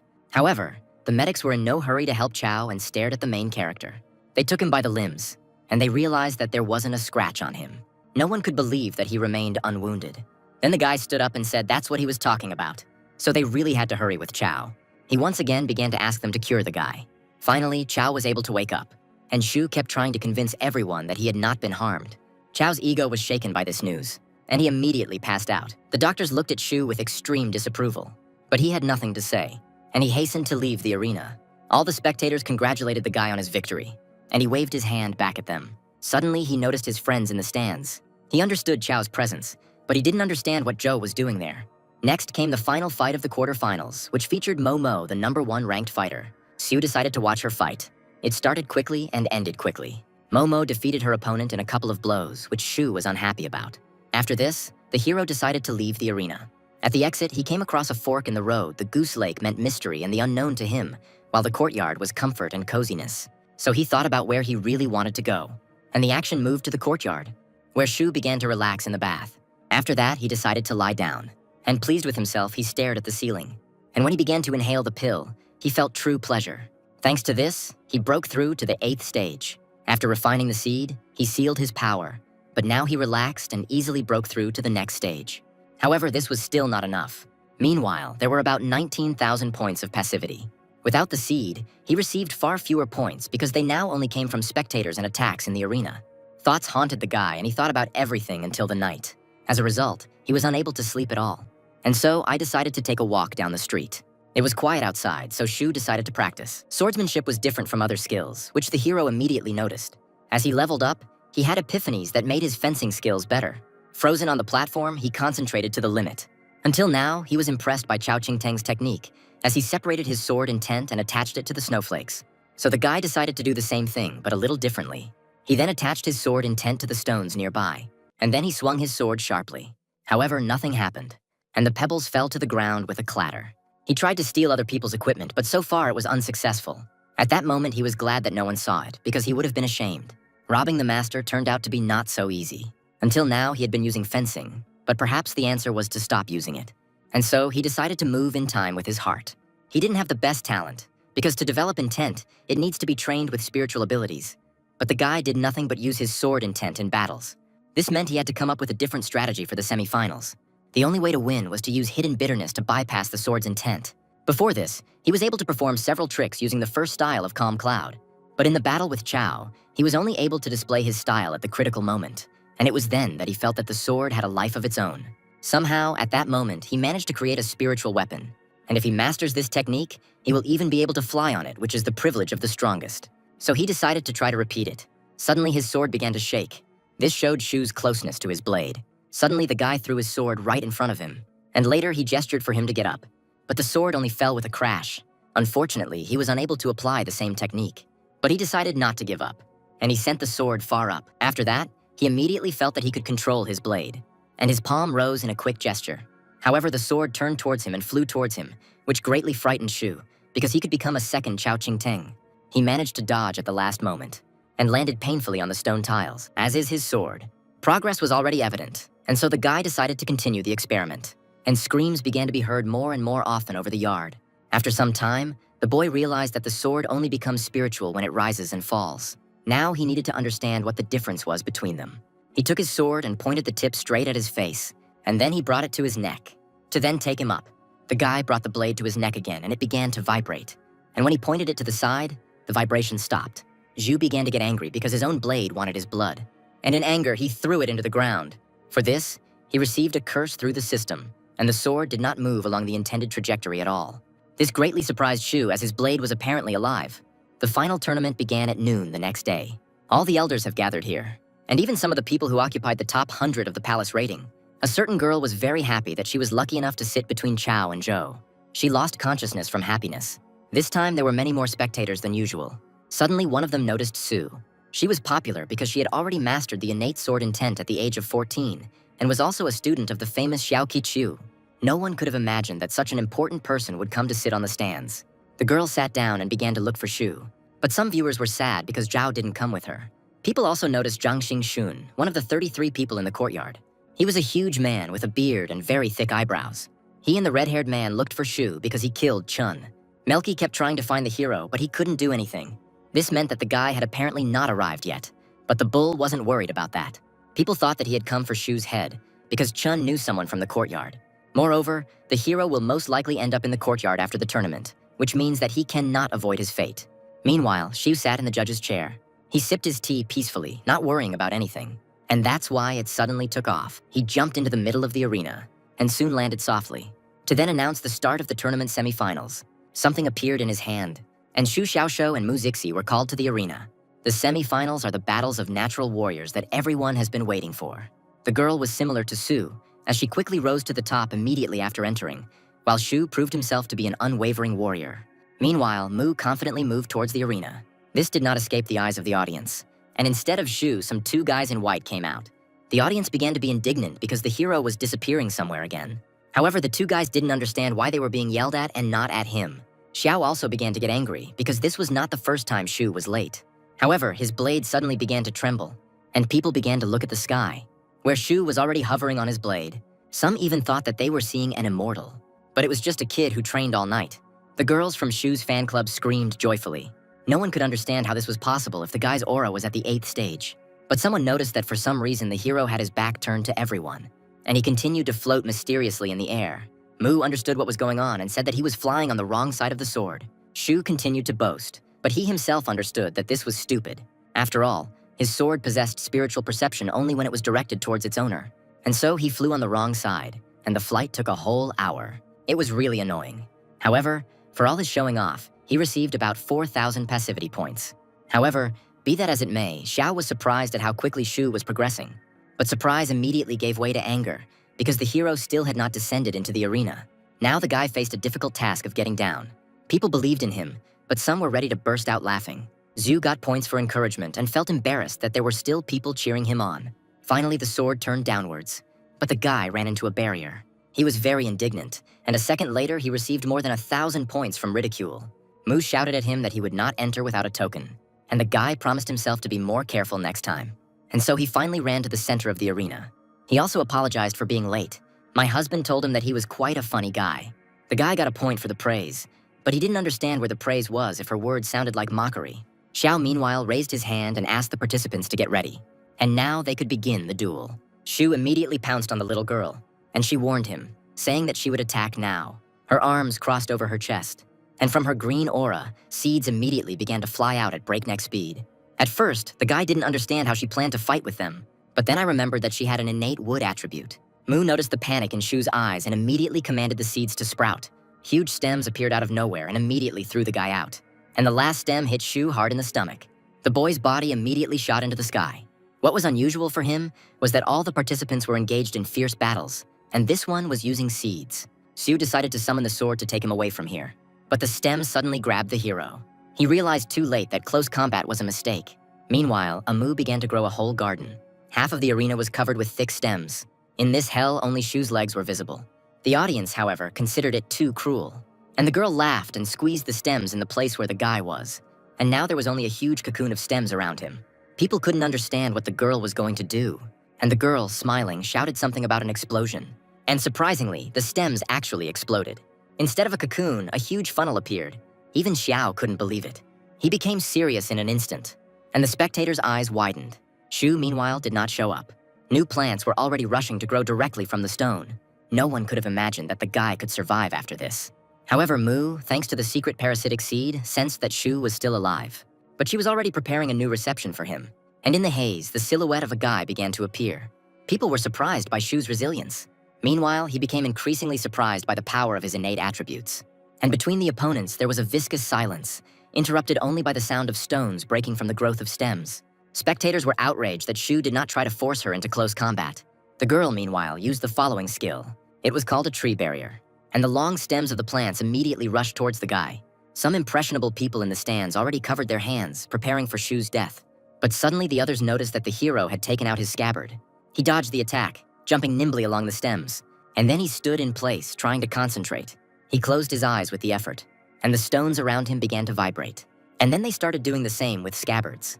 And even Mu herself began to vibrate. This aura spread throughout the entire arena. Zhu spread his sword intent throughout the arena, and even his opponent became his sword. Xiao couldn't believe what he was seeing, because it was a sword technique of all existence that surpassed even the Palace Master's skills. The hero, meanwhile, put his sword back into its sheath, but he did this only to soon draw his blade again. An aura flowed around him, and the sword settled back into its sheath. The tension eased, and no one could understand why nothing was happening. Mu also did not feel any disturbances, and therefore decided to act on her own. The girl used her power again. Stems immediately grew out of the stone, heading towards the enemy. The particularly impressionable closed their eyes again. But Shu wasn't worried. He just started to take out his blade. However, it happened so quickly that no one noticed. And the stems in front of Shu suddenly stopped. And unexpectedly for everyone, they attacked their mistress. The audience thought she had simply hit the wrong target. Only Su noticed that Shu instantly pulled out his sword and immediately chopped up many leaves. Even ordinary falling leaves were given this honor. And at that very moment, they became divided into two equal parts. Zhu continued to stand in the same stance, and the stems around him broke off in the blink of an eye. But suddenly a powerful explosion thundered. People started to think that the guy was progressing too quickly, and the explosion left no traces on him at all. Meanwhile, the guy couldn't understand why the girl dodged the last attack, and she thought that if there had not been a parasitic seed in Zuya, she would have already been chopped into pieces. She was infuriated by the fact that her opponent was ready to go all the way, and so she decided to pull out her main trump card. And immediately, a round green seed took off into flight. A huge stem burst out of it in flight. Chao was surprised by the girl's resilience, who continued to fight even after what Shu showed her. The audience thought she was suicidal because the girl decided to resort to close combat. Shu was pleased with this decision, and a moment later he himself rushed into the attack. Two bodies rushed towards each other. Mu flew from above, pointing her fist downwards, and Shu did the same thing but in reverse. The distance between them was rapidly decreasing, but instead of clashing and fighting with fists, Mu decided to grab the guy and braid her stems around his arm. He found himself tied up again. What he saw was just a copy, and the real Mu was behind him like a snake. He tried to get out of her grip, but it was no use. One of the stems broke away and climbed towards his side, and then he pierced him. Shu was immediately struck by a flash of rage at the pain caused to him, and immediately several more stems that the girl had called upon began to stick into it. It was a truly disgusting fighting style. Zhu called her a parasite, and Mu became extremely angry because of this, promising that she would make a flower out of him. And a flower really did appear on his head. This made the audience laugh, and even Su began to chuckle. Shu was bothered by the fact that even with his perception, he couldn't see the seeds in his body, and because of the seed in his head, he completely lost control of his body. He had already used his main trump card that he had trained all night, but he had gotten into such a mess. Suddenly Mu came up to him and started sniffing his neck. She thought the guy smelled extremely nice. Su had an infinitely absurd life force which seduces the girl, and so she decided to taste it, which the hero was not at all happy about. But she didn't care much, so she clung to his neck like a vampire. Even the spectators realized that this was not normal, and so they were surprised that the judge did not separate them. But Xiao thought she was just playing around. However, he decided that Shu should be saved immediately in any case. But for some reason, the hero's face expressed the extreme degree of ecstasy. The old man was simply taken aback by such emotions on his face. But Shu wasn't worried, because thanks to his skill, he literally had endless life force. Amu almost started to cry because of how attractive his power was. The audience also understood everything, in addition to why Shu literally has endless life force. Someone suddenly noticed that the hero had finally started moving. He tried to get away from her in some way so that she wouldn't notice the attack. And a moment later, the boy used the tip, separating a flower from the top of his head. Amu still continued to suck the power from him. The guy managed to gain control over most of his body, but one shoulder and kidneys were still under the girl's control. After using the point repeatedly, he immediately separated all the stems from himself. And then he grabbed the girl by the neck, but she protested, saying that she wanted to suck more strength. She began to kick, trying to get out from under his grip. And then she even declared that she liked sucking. Yu simply couldn't find the words to say anything in response to her. Now he was thinking about what he should do. However, Xiao simply stopped their fight, and the girl tried to protest. But Shu had no intention of letting her out of his grip, and then he completely covered her mouth with his other hand. The girl didn't remain in debt and immediately bit his fingers. He called her a mad dog and tried to discipline her. To do this, he led her to the edge of the arena. She tried to resist, but was already on her last legs. Then the guy let her go, sending her over the edge of the arena. He put his hand to his sore shoulder, and on his palm there was still some saliva that Mu had left for him. He called it an abomination, and she began to curse him. Finally, Xiao announced that Xu Xiaoshu had won this match. Some people were unhappy with how difficult it was for the guy to win, but it was already a semi-final, so it was to be expected. At last year's tournament, roughly the same thing happened. Meanwhile, Xu hurried away from the arena. Muzixi was very strong and allowed the boy to expand his combat sense. Now he learned how different fighting techniques can be, so he decided to take some time to meditate. But someone interrupted him. It was a mustachioed man who came with some message from Chao. He had already thought that this was a message from the elders themselves, but there was only something written there about the sealing technique, after which the letter immediately caught fire in his hands, and a moment later there was nothing left of him. He thought that it was related to Momo, whom he would fight in the finals, and the message was necessary because no one knew about her abilities. Meanwhile, the girl fought her opponent in the semi-finals. The audience was dissatisfied with the performance, because she again pushed her opponent away with her left hand, while holding a copper stove in her right. There was a candle in it, smoldering steadily. Baldy pointed out that he himself probably wouldn't be able to defeat Mo, even though she was at the initial stage of the Yuanting stage. The redhead thought that he could try to defeat her quickly, without dragging out the fight. Although they didn't know her abilities, one thing was clear: with each attack, she reduced the enemy's abilities. Suddenly, the red-haired man asked Brother Xiang what he thought about the ending. He also said sarcastically that Shu's innate body didn't stand a chance. Sometime later, the finale finally arrived. Shu flew around the area and collected passivity points. He enjoyed these performances, because in the end, he still ended up in the black. Mo had already approached the arena, and so the guy decided to dive there. He managed to take a token in advance, which allows him to pass through the barrier, and so he landed easily on the ground. Mo approached the guy, saying that she had been watching him and noticed that he liked to joke. In her right hand, she held a copper stove. Shu, without hesitation, immediately said that he thought the girl was beautiful. She was flattered, because this was the first time someone had said something like this to her face. But Shu suddenly began to deny it, saying that he was talking about the stove. Now irritation began to appear on Mo's face. Trying to smooth things over, the guy said that the girl was also not bad, but her stove was much more beautiful. He received a passivity point for the curse and was confused. Now the hero came closer, asking to look at the stove. She reluctantly agreed because he paid her a compliment. The guy lowered himself a little and stared intently at the copper structure. The girl felt a little embarrassed by this, and then she accidentally handed the stove into his hands. She didn't want to do this, and so her face immediately took on an undefined emotion. The guy apologized for being abrupt, but said that he was very interested in this thing. Mo thought he was sincere and therefore didn't argue. Meanwhile, the spectators could not understand why the fight had not yet begun. The boy's interest in the stove was due to the fact that he felt some kind of frightening energy in it. It was impossible to feel it without touching, but when he touched the girl's right hand, he realized that it contained 10 times more energy than the rest of the body. As we know, she only used her left hand, which meant that she was a real monster. And when he remembered about the sealing technique, he even thought that her eyes were bandaged all over her right arm. Now the guy carefully handed the stove back. He moved away to a respectful distance, and Mo didn't understand why he did this if he was a close combat fighter like her. Shu was surprised by this because it sounded like a joke. He explained that he was a fencer, and the girl thought after these words. The guy asked for a head start, saying that she was a strong practitioner of the innate level, and therefore he would like to make the first strike with the sword. Such conversations were not commonplace, but Mo still agreed to the conditions. A xiao announced the start of the duel. Now Shu used the north wind style, and the girl parried the attack with her bare hands. The guy was very surprised, because it was a close combat technique, but honed to such a level that its speed erased even the afterimages of attacks. Now it was time for Mo to get involved. She suddenly rushed towards the guy. However, Shu didn't want to fight against the sealing technique, so he decided not to let it touch his body. But for every attack, there was a counterpunch with the hands. At this rate, she could break his sword, and so the guy decided to act preemptively, using close combat. He abruptly dropped his sword and met Mo's attack with a grab, and then he attacked her in the stomach. Then he pulled his palm out of his fist, giving even more inertia to the girl's body. She flew off a decent distance. The audience believed that Shu would be able to defeat her, but suddenly someone noticed that the guy's face had changed. The hero realized that this was indeed the power of sealing, because while Mo stood nearby, all his abilities were turned off. This frightened him, because such an attribute was very scary. At that moment, Mo looked strangely at her right hand, and at that moment, for some reason, she began to shake. Shu decided that he should still use the sword. He decided to cheat a little and improve his abilities right in the middle of the fight. His swordsmanship, meanwhile, had reached level 10. He looked sternly at the girl and said that she was really strong. She responded in kind, and Shu received 1 passivity point for his confession. However, the hero was going to become much more serious. His skill has leveled up to the first level of innateness, and everyone in the arena started shaking. Even Xiao didn't immediately understand what was happening. Suddenly, people's blades started to fly. Now, instead of the usual shaking, they rose into the air. Meanwhile, Shu prepared to attack.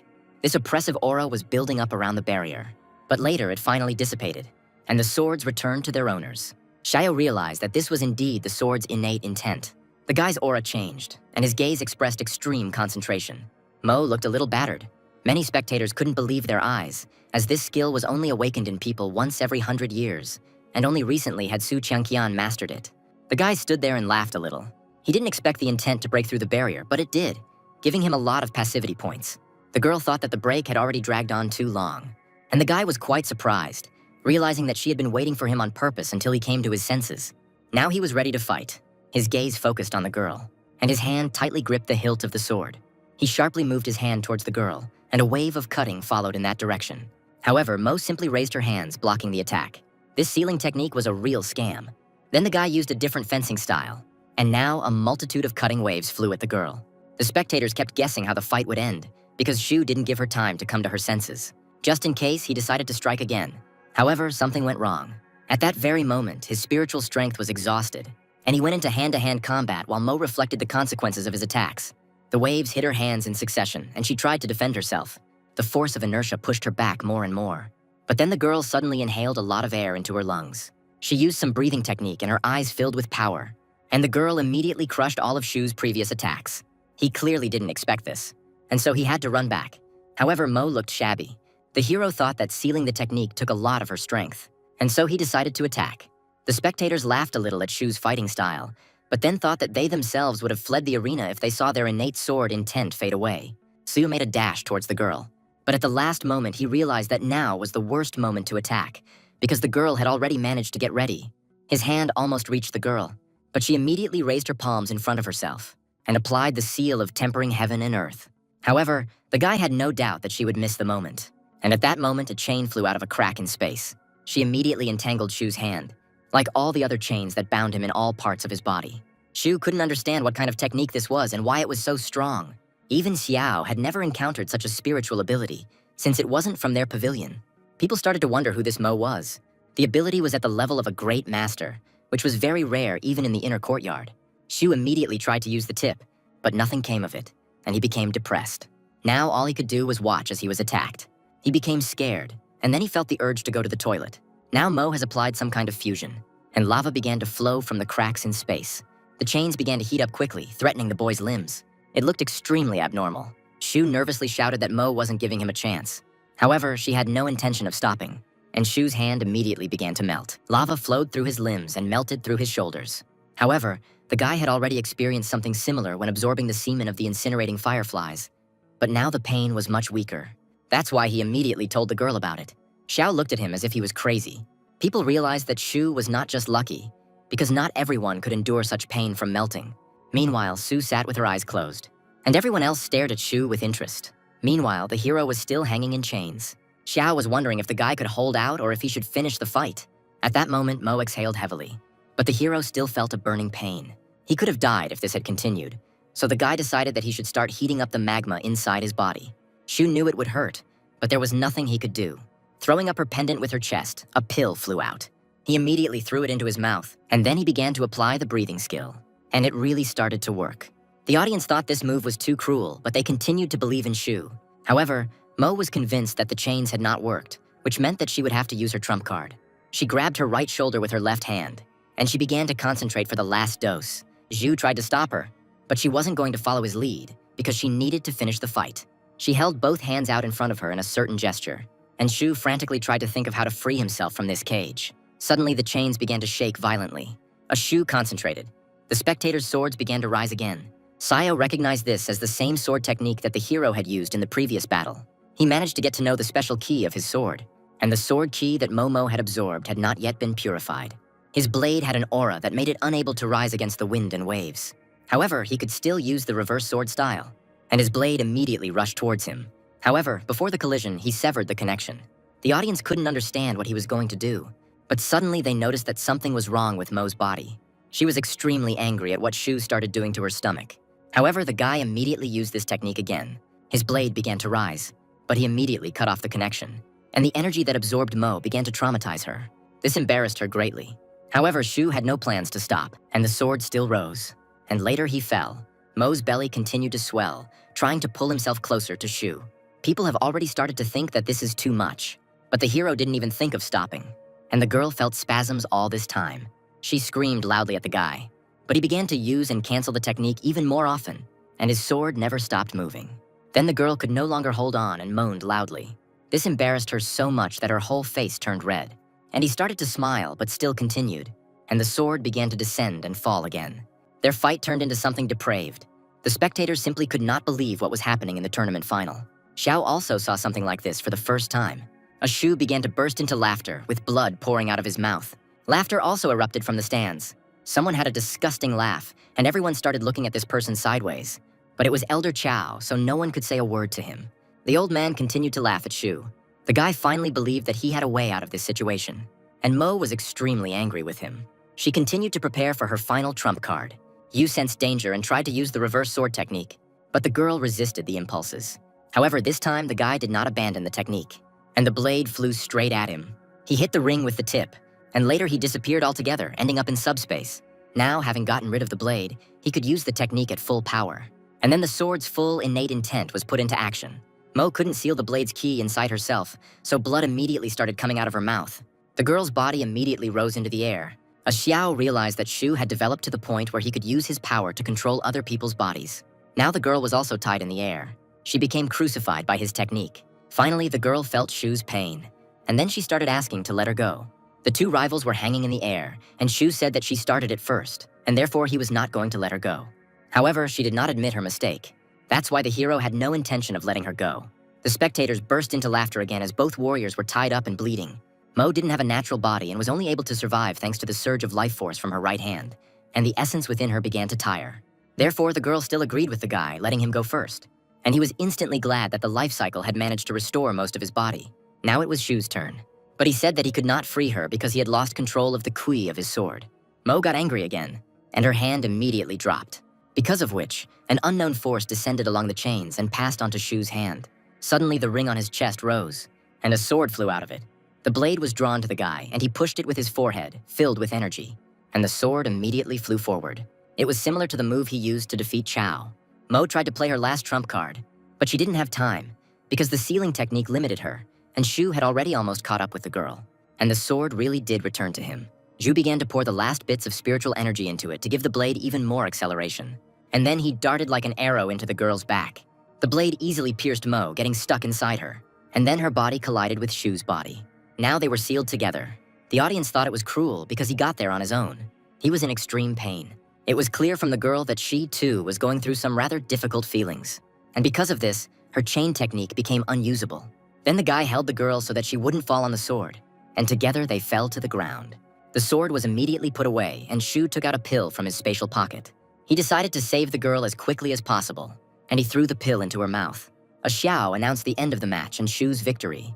Meanwhile, the audience discussed what they saw, and the head of the pavilion immediately called the doctors. Usagi asked if Shu needed treatment, but he refused. However, he decided not to let them go without a gift, and so he handed the mustachioed man 5 fried pieces of leather. He didn't accept the gift and thought that he was sorry that the magma hadn't swallowed this idiot. After this, Shu was left alone with Xiao. He read from a sheet of paper saying that he congratulated the guy. But Shu didn't expect any other outcome. He would have won the tournament anyway. Xiao went on to say how surprised he was by the boy's skills throughout the tournament. But it sounded more like a mockery, which Shu took personally. Still, the old man was glad that such a man was able to win the tournament, because Xiao thought that he worked tirelessly. However, only the hero knew about his pumping system. Now the old man decided to move on to rewards.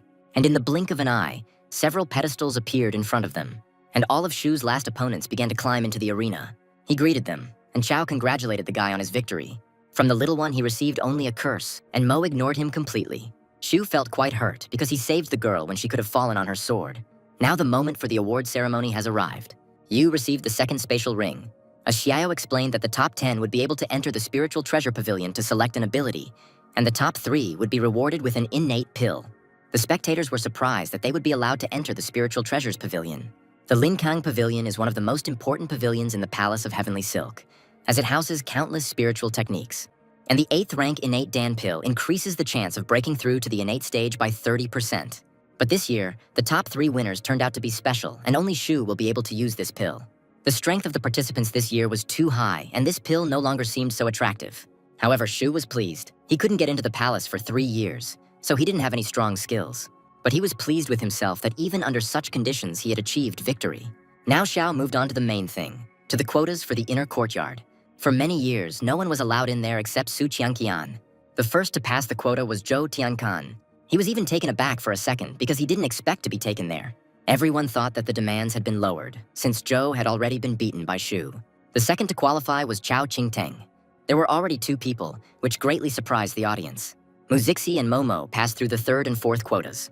However, these girls didn't expect anything else. All those named were at the innate level. But no one thought that Shu would be allowed in there, because he was only at the 8th stage, and only those born were allowed into the inner courtyard. The guy got 2,000 points just because people were worried about him, and Xiao still maintained tension. And apparently, luck was not on his side. The tournament participants were also taken aback.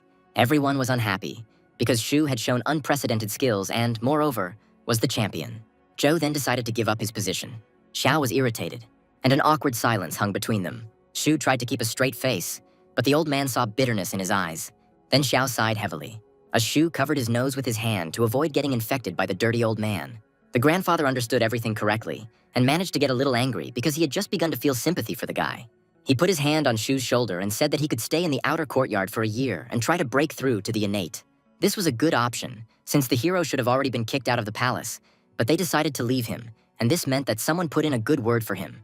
The guy turned towards the podium where Xiao was sitting, nodding to him. Then Shu thanked Xiao. At this point, the tournament ended, and Xiao hurried to approach the main character. He asked Shu if he was disappointed, and he agreed, but the old man said that life was always about ups and downs. So the grandfather decided to congratulate the boy himself, giving him 2 elixirs.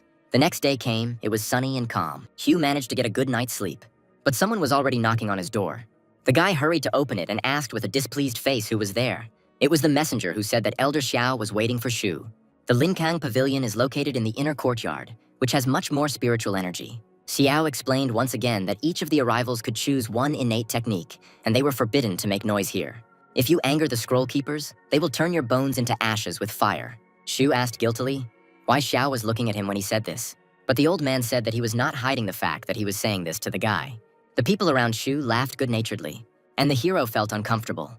But after some time, they still went to the pavilion. Shu was surprised that Zhou was also there, so he approached him and asked what he was doing there. Pressing him, he said that the guy could tell it in secret and no one would know anything. But he still pulled back, deciding not to make the guy nervous. And together they went up to the pavilion. One of the guys remarked that they had finally arrived. And indeed, a huge building stood before them. Sometime later, they reached the doors. A Xiao stood in front, holding the token with him. He picked it up and shook it in front of the door, and the door immediately opened in front of them. The old man explained that acquired techniques were recorded on the first floor, innate ones on the second, and the path to the third was closed to them. The pavilion looked small from the outside, but inside there was a whole world. Shu was very interested in what was in these books. He looked through them slowly, and then he took one of them. Joe couldn't understand what the guy was doing on the first floor. He looked at the guy and thought that he was throwing around ancient tomes, so Joe decided to go up to him and stop him. He asked what he was doing, and Shu calmly replied that he was looking for equipment. Joe said that if he continued to treat the books like that, the keeper of the scrolls would come for him. But Shu knew what he was doing. He explained that the scrolls were protected by arrays, and if his friends started screaming, then they would get into trouble. The hero said that golden pages and fragments of ancient scrolls are often hidden in seemingly harmless volumes. So Shu ignored the guy and continued doing the same thing. Shu decided to join him, but so far they haven't found anything. Joe realized that Shu had become so strong because of his atypical thinking. The hero asked him to sort out dust-covered corners and books, and he thought that this was the champion's logic. Shu hoped that fools had good luck, and so he placed great hope in Joe. Meanwhile, on the second floor there were some white circles.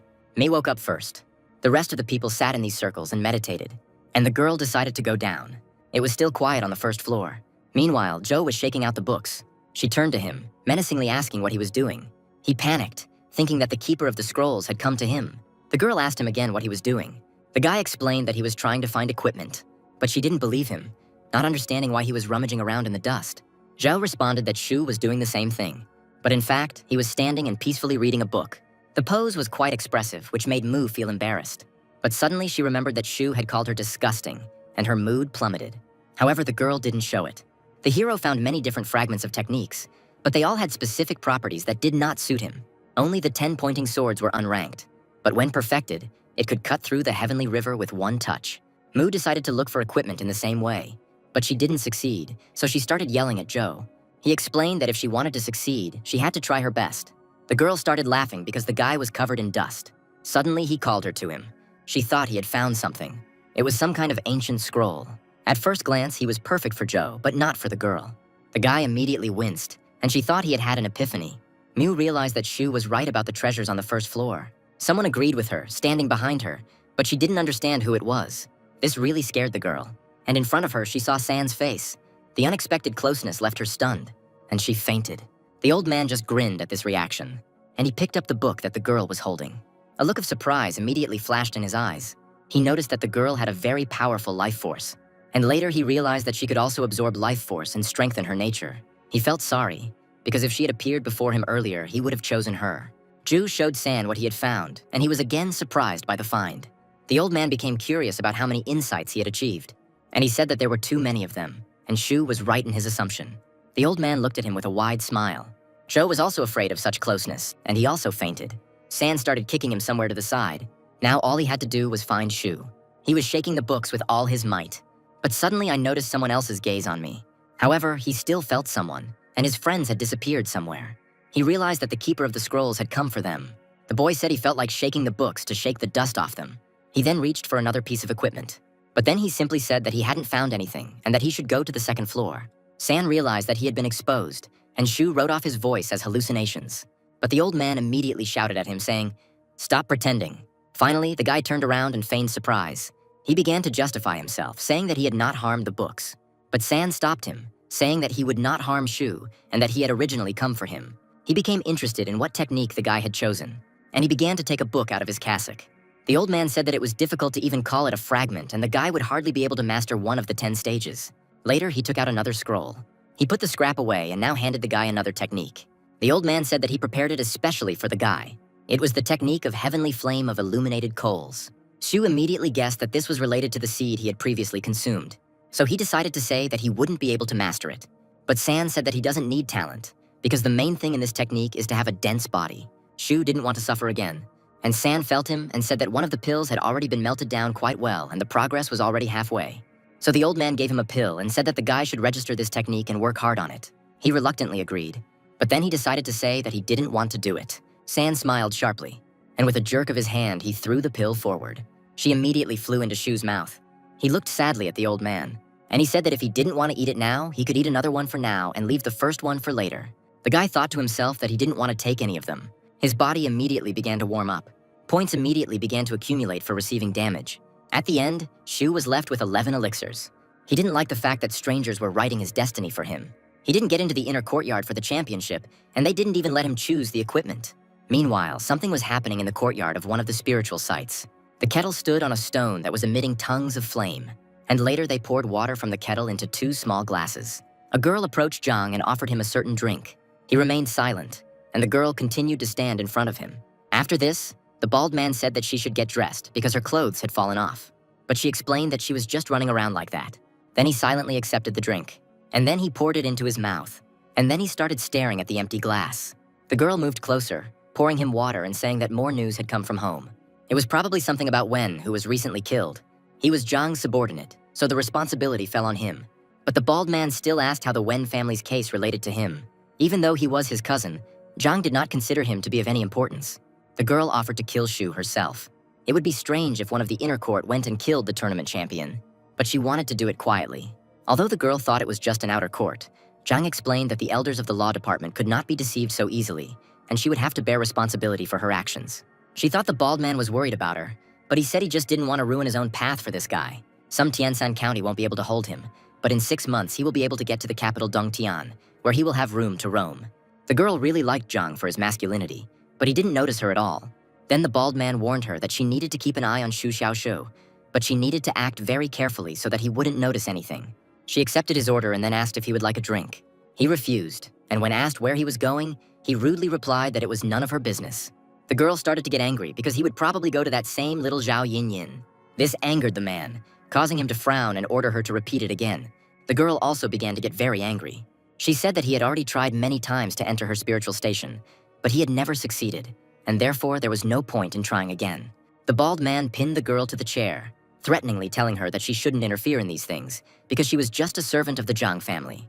Having disciplined the arrogant girl, the man hurried off to attend to his own business. She burst into tears because she realized that for Zhang, rank and position were an insurmountable barrier. In anger, she threw the cup, which immediately smashed on the wooden floor, and suddenly someone unexpectedly came to Ho Yuxing. It was a certain guy who was looking at the girl with a serious look. He started picking up the pieces and asked why she did it. But the girl immediately stopped the guy, saying that the jug was broken by her, which meant that she would clean it up too. She also asked me to buy her the same one. The guy accepted the request, but later asked if she needed anything besides the jug. He hit the nail on the head, because a little later the girl said that she needed to kill one person. The guy asked who he should kill, and the girl said that it would be Shu Xiaoshu. Meanwhile, the hero was lying in his room and sneezing. He immediately thought that someone was remembering him, and with this thought, he immediately remembered that girl with red hair. However, what worried him even more was that Elder San was acting too frivolously, which meant that he had much more influence than he seemed. And the mere mention of the old man made Shu lose his temper. Trying to get away from his thoughts, he put down one of the tablets on which the technique was written. It was the technique of heavenly flame of illuminated coals. And she didn't even have a rank, and the training method was simple and crude. If Shu could withstand the power of the fire seed, then it could be smelted into the chi of illuminated coals. Meanwhile, the hero had almost 49,000 passive points. It took him about 2 or 3 hours to smelt, which gave an increase in strength and points. And if you melt it down, then you could master the innate fire key in advance. Yu suddenly became interested in what would happen to his breathing technique if he developed it to an innate level. But something unexpected could happen. He already had 5 of the 6 innate skills, and so he decided to take a risk, because the only skill he had acquired was too obvious. And a little later, the breathing method finally became an innate skill of the 1st level. His body seemed to turn into an energy-collecting array, and his aura rushed inward. In just one moment, he absorbed as much spiritual energy as he had previously lost in an entire night of sleep. The pain was severe, and the body involuntarily contracted. But he had to endure this in order to become even stronger. Thick steam immediately burst out of the door of his room. He immediately felt better and decided to continue training. He consoled himself with the thought that the sooner he died, the sooner he would be reborn. And the pill he held in his hand immediately became a victim of the breathing technique. And with just one breath, she immediately crumbled to dust. The hero clearly didn't expect this, and his body was immediately struck by an unprecedented ecstasy that he had never experienced before. He felt so good that he even felt sick. Next, the guy had to get rid of the flame that had settled in his chest. The new breathing method allowed him to exhale not only through his nose, but through his whole body, opening all his pores. The efficiency more than doubled, which made the guy extremely happy. And the effect of the fire seed immediately began to dissolve in the body. It was much faster than the first time, and the pain became duller. And after some time, disappear completely. And the passivity points were replenished very quickly. The fire seed of illuminated coals had disappeared, But the progress in chi formation was only 90% complete. He still had one seed left, and he was surprised that the old man had calculated everything. So Shu decided not to put things off and immediately popped the pill into his mouth, and his torment continued. The passivity points grew more and more, reaching 80,000. And after some time, Shu released all the heat that was stored in his body at once. He broke through to the 9th level of spirit tempering, and the color of his power changed from scarlet to ancient white.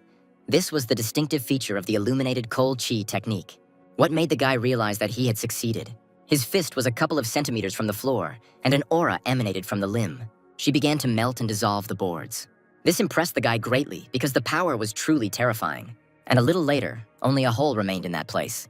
The attacking power was great, especially if the guy adds strength and sharpness to the effect. Next, he needed to condense the heavenly flame of illuminated coals. The technique was dangerous because if he made a small mistake, everything could go up in smoke. And the flame in his hand began to diminish and thicken. Soon, it became completely transparent. Next, he decided to experiment with the spiritual crystal. It had a high density and a good amount of energy.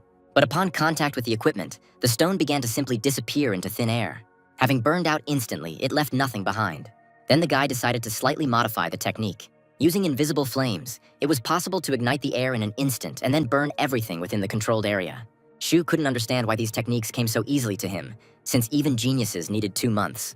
An aura immediately enveloped the boy's body, and his eyes closed in concentration, to then scatter around the room, burning absolutely everything that was around. The effect was not visible to the naked eye, so Shu thought it had failed. However, something behind us started to burn. His bed began to rapidly smoke. Just like everything else in his room, he immediately realized that his house was about to burn down, and he along with it. And so the guy hurried out into the street. The fire reached something flammable, and soon the house exploded. Meanwhile, it was raining outside.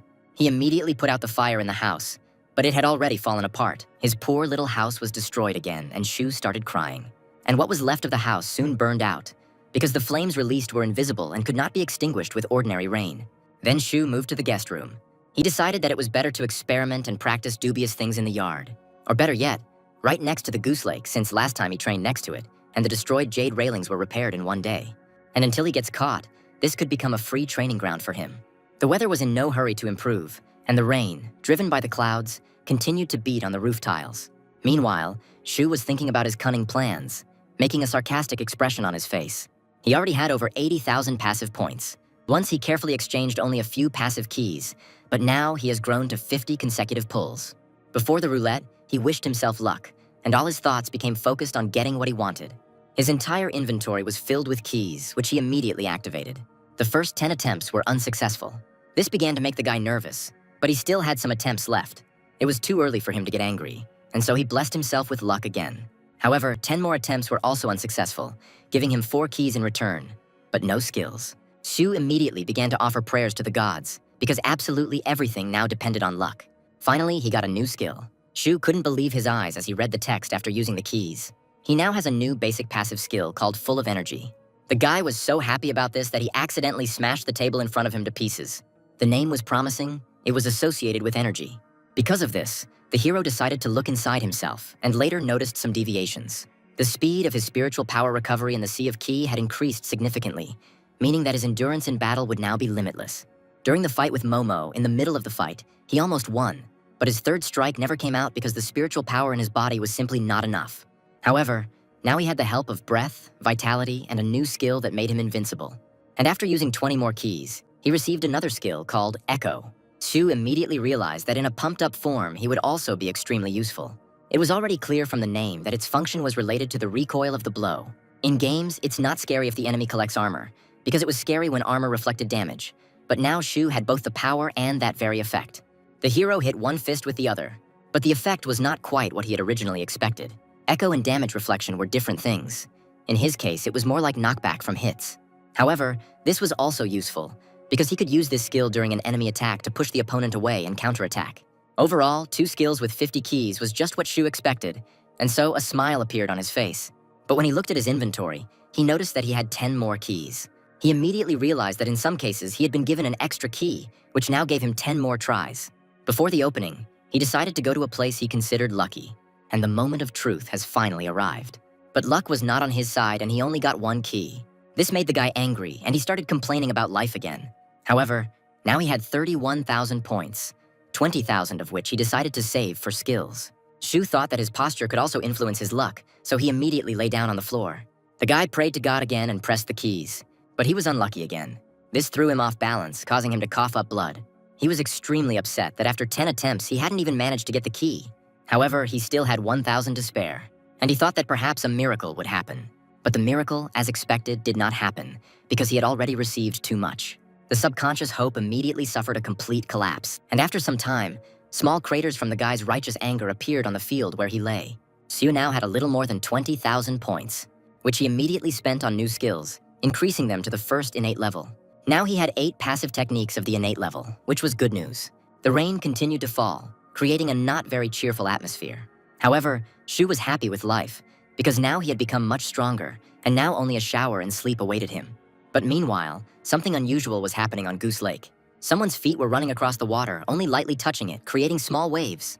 It was a certain guy in a hood, who was paired with his friend for another mission. He didn't look very collected and allowed himself to calmly wet his throat with alcohol. The second guy said that they shouldn't get distracted, because at this time of day it's easiest to kill a person, which is what they would soon do. But the first one said that he would be fine, noting in response that the second one did not put on his hat, which was a somewhat incomprehensible decision given that it was raining outside. He replied that cold water invigorated him. That's why the first one said that everyone has their own quirks. Some like to drink alcohol, while others like to stand in the rain. He said that the second one looked like a saint, but he immediately cut off this phrase, asking if the first one even understood what he was talking about. The hooded man realized he had said something stupid. After all, his partner was Feng Kun, whose nickname was Bloody Hands.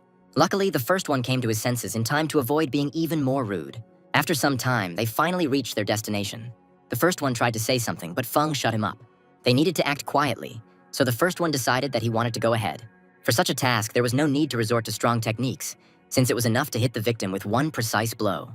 The upcoming task put a smile on the man's face, and a sly smile crept across his mouth.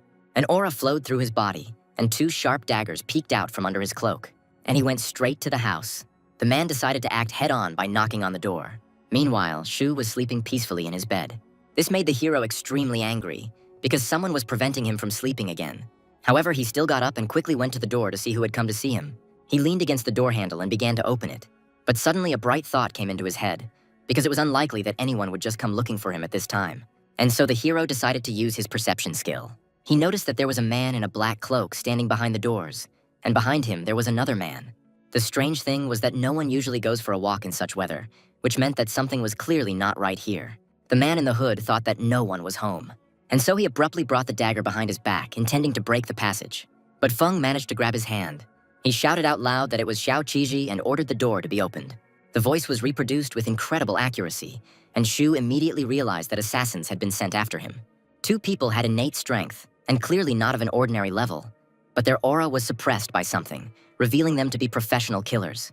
They weren't strong enough to forcefully break through the barrier, but everything indicated that they were at least from the courtyard. Then Shu decided to rely on his instincts. One man was at the peak of the Yuanting stage, and the other was at the Juwu level. Now the guy had to think about what to do next because he had nowhere to run. Meanwhile, the men began to force their way into the passage. But the door in front of them immediately swung open, and the killers jumped back. They clearly didn't expect such a surprise. However, the men decided to go in before their target ran away. Meanwhile, the house was in complete disarray. The killers thought that there had clearly been some kind of battle here. But this was not the case, and the hooded man frantically tried to understand what had happened here. He realized that there must be a place to live in the main manor, but the room was completely empty. Feng reacted faster and was already looking at the hero's back.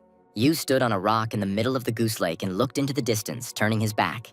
The killers thought that this was not their target, but perhaps another participant in that battle. However, Shu dispelled their doubts by saying that they had finally found him. Therefore, the men immediately realized that they had found what they were looking for. Feng protested, saying that Shu Xiaoshuo's strength was 8th rank, while this one was already 9th. He didn't believe that it could be such a coincidence that today, the guy broke through to the next level. The hooded man said that the guy was too similar to Shu, and besides, his strength had not reached the innate level. Feng didn't believe that everything could be so simple. They both hesitated and couldn't figure out what to do next. Meanwhile, Shu was still standing with his back to them, looking into the distant distances. It seemed as if he was not moving at all, and his figure stood stoically on the stone. But his face expressed something completely different, because now he was panicking. He had deliberately recreated the scene of the attack and was now trying to maneuver between the 2 roles, leaving the men confused. And judging by the surge in passive points, half the job was already done. But what remained was complete uncertainty. The guy decided to say out loud that they were too late in killing Shu. This was a deliberate provocation from the men, because in this way he almost said that he was their target. Having mentally conspired, the killers decided to attack. But Shu suddenly interrupted them, saying that they should not attack. Feng was taken aback by this reaction, because the figure in front of them didn't even turn around to understand that they were about to attack him. The professional killer hesitated again, and this began to make the hooded man quite nervous.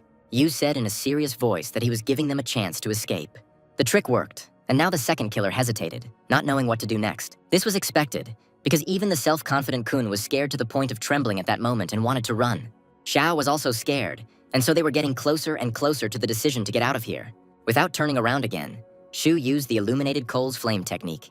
An invisible flame began to dance around, creating mysterious and barely discernible spirals. Feng suddenly became frightened by such an amount of spiritual energy. Xiao also realized that it wasn't Shu, because no matter how much of a genius the guy was, it was impossible to break through 2 levels at once and obtain fire-type energy. Feng made the only right decision and mentally transmitted the order to his ally to escape.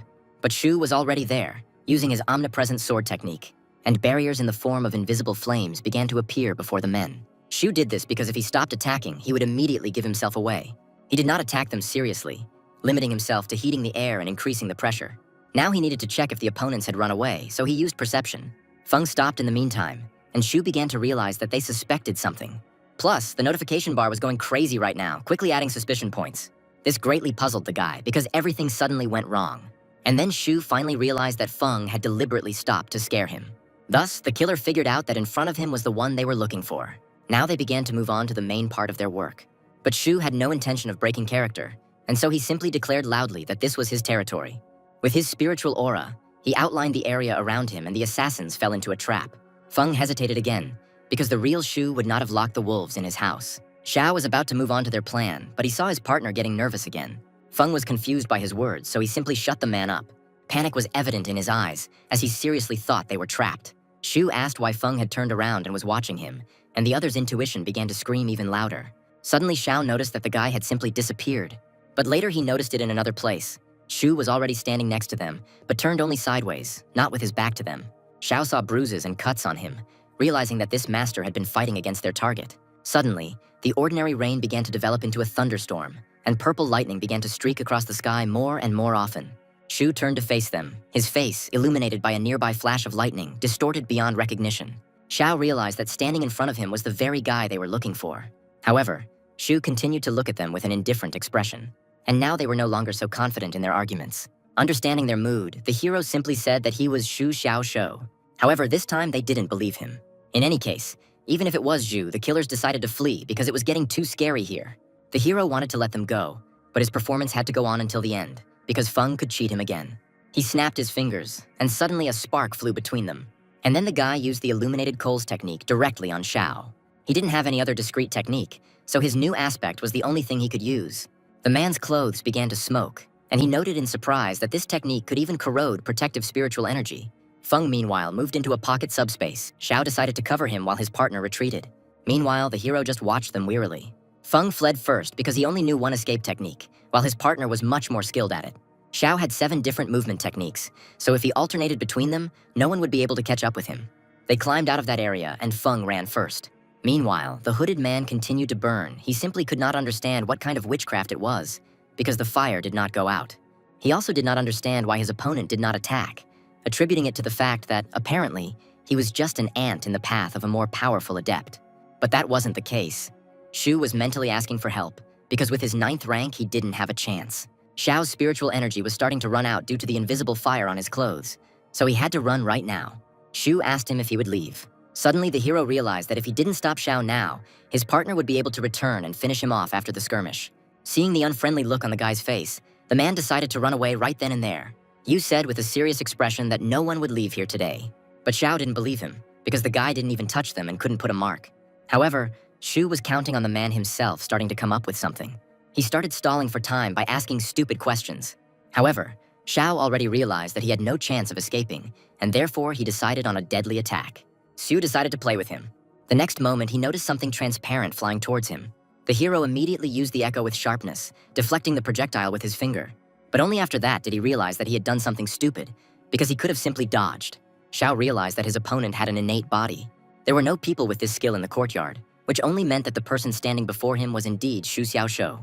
However, The guy immediately justified himself, calling it the technique of 10 pointing swords.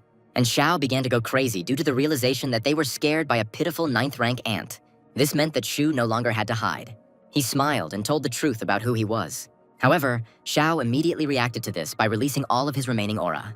Shu's eyes lit up with mischief, and he said that the man would not be able to defeat him because he had run out of spiritual power. But Xiao believed in himself too much. The guy immediately jumped back from the man's blow. There was still a smile on his face because he was in a winning position. His opponent was at Yuanting Peak, but he had no spiritual energy, meaning he had nothing to fight with. The fire was still burning on Xiao, so Shu decided to run around a bit to let the man use up all his strength. You could see from his face how difficult this was for him now, and Shu playfully ran away from him. Xiao was already on his last legs.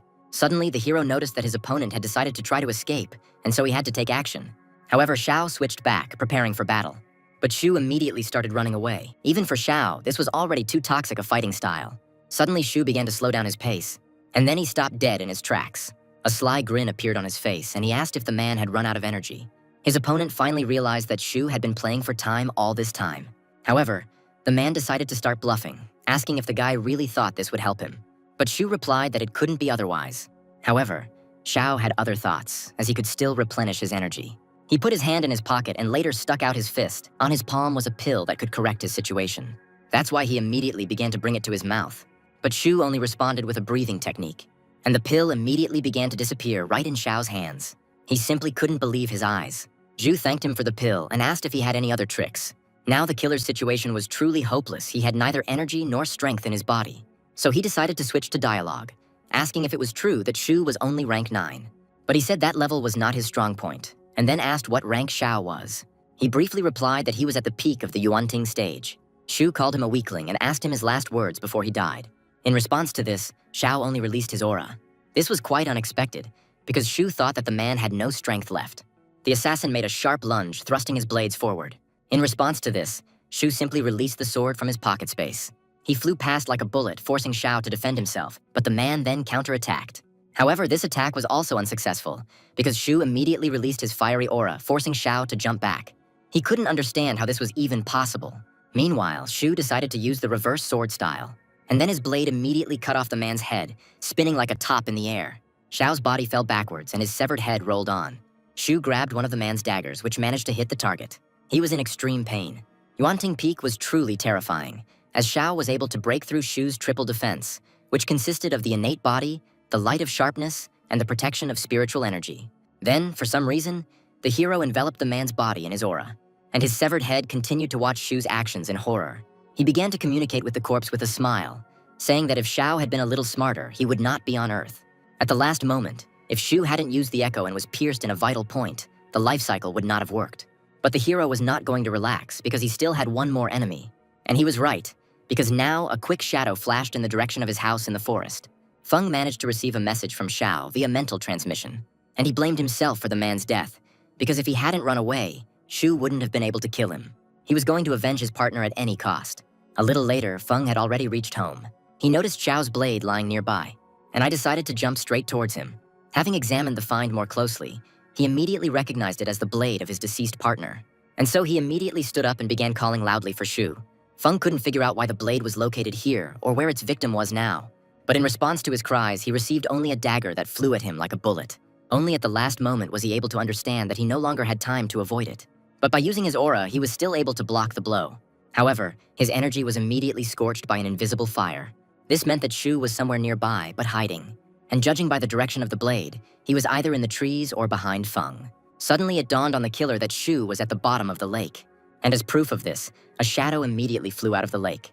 Feng immediately applied the technique and cut the enemy with his palm. However, it was not Shu, but Xiao's head that he ripped open. And while Feng was in a state of righteous anger, the hero decided to show himself. He jumped out of the water and stood with one foot on the railing. And now an opponent appeared before Feng, who was already holding the hilt of his blade. The sword emanated an aura that was well known to the killer, and he immediately realized that this was the sword's innate intent. Shu had time to prepare for the assassin's arrival by swallowing 10 spirit-tempering pills and compressing his aura by a quarter. And so his normal strikes became as deadly as possible, and just one cut sent into the air immediately cut through nearby rocks and trees. Feng couldn't believe his eyes, because now his left hand had simply disappeared from this world. However, Shu was dissatisfied because the cut was crooked, so he immediately swung his sword again. and already the second limb separated from the killer's body. He simply couldn't bring himself to believe what he saw in front of him at that moment. And when the attack stopped, he already thought that Shu had run out of spiritual energy. So he immediately decided to run away. But the guy's next cut was aimed at his head. Before realizing what had happened, Feng only managed to see Xiao's sword that had flown towards him. Zhu smiled, but he felt hurt that he had miscalculated that the killer would be so weak. Feng managed to fall dead, and the hero decided to absorb his aura. And taking Wenchong into account, he already had 3 lives on his hands. And remembering the blonde, Shu thought that these two had probably come to take revenge for him. It was just never ending. So the guy decided to abstract himself from his problems and go to sleep. However, he suddenly received a notification that he had been awarded 1 point for being watched. This made the guy nervous. He immediately thought of Old Man San. It couldn't have been anyone else, because no one but him would have spied on the hero in such a perverted way. So Shu decided to play along, heading home unsuspectingly. But in fact, he used his perception. And then I saw some silhouettes sitting in the bush. Before he could come to his senses, this man was already behind Shu. The hero did not hesitate and immediately pulled his blade out of the ring. However, the man easily caught it with 2 fingers. In response to this, Shu protested and asked not to break his sword, otherwise he would cry. However, the man in the mask did not react in any way. Then he bent down and asked her to let go of his hand, saying that he just wanted to ask for directions. However, Shu found it strange that at such a time someone would ask strangers about the weather, and the hero's sword was getting closer and closer to the man's flesh. This had an effect, and the masked stranger began to panic. Noticing his emotions, Zhu still asked what he wanted. The notifications reported that the hero had become the object of obsessive thoughts, and therefore he thought that they would want to kill him later. That's why the sword immediately pierced the flesh. However, his opponent managed to dodge. The sword immediately flew to the side, and the man jumped to the side. But Shu didn't give him a chance, immediately hitting his head with his forehead. The masked man was taken aback by this attack, asking why the hero's head seemed to be made of metal. Then they started fighting, and Zhu was able to slip behind him to get into a choke. At that moment, he wondered what kind of technique the stranger possessed, since he was able to cut his palm with 2 fingers. His body was enhanced with 8 innate passive skills, but there was something wrong with this man. He thought that he was not from the Tianxian spiritual palace, but the stranger said that he was indeed from there. The hero received a notification that he had been awarded a point for uncovering the deception. So he immediately realized that the previous assassins were clearly from the palace.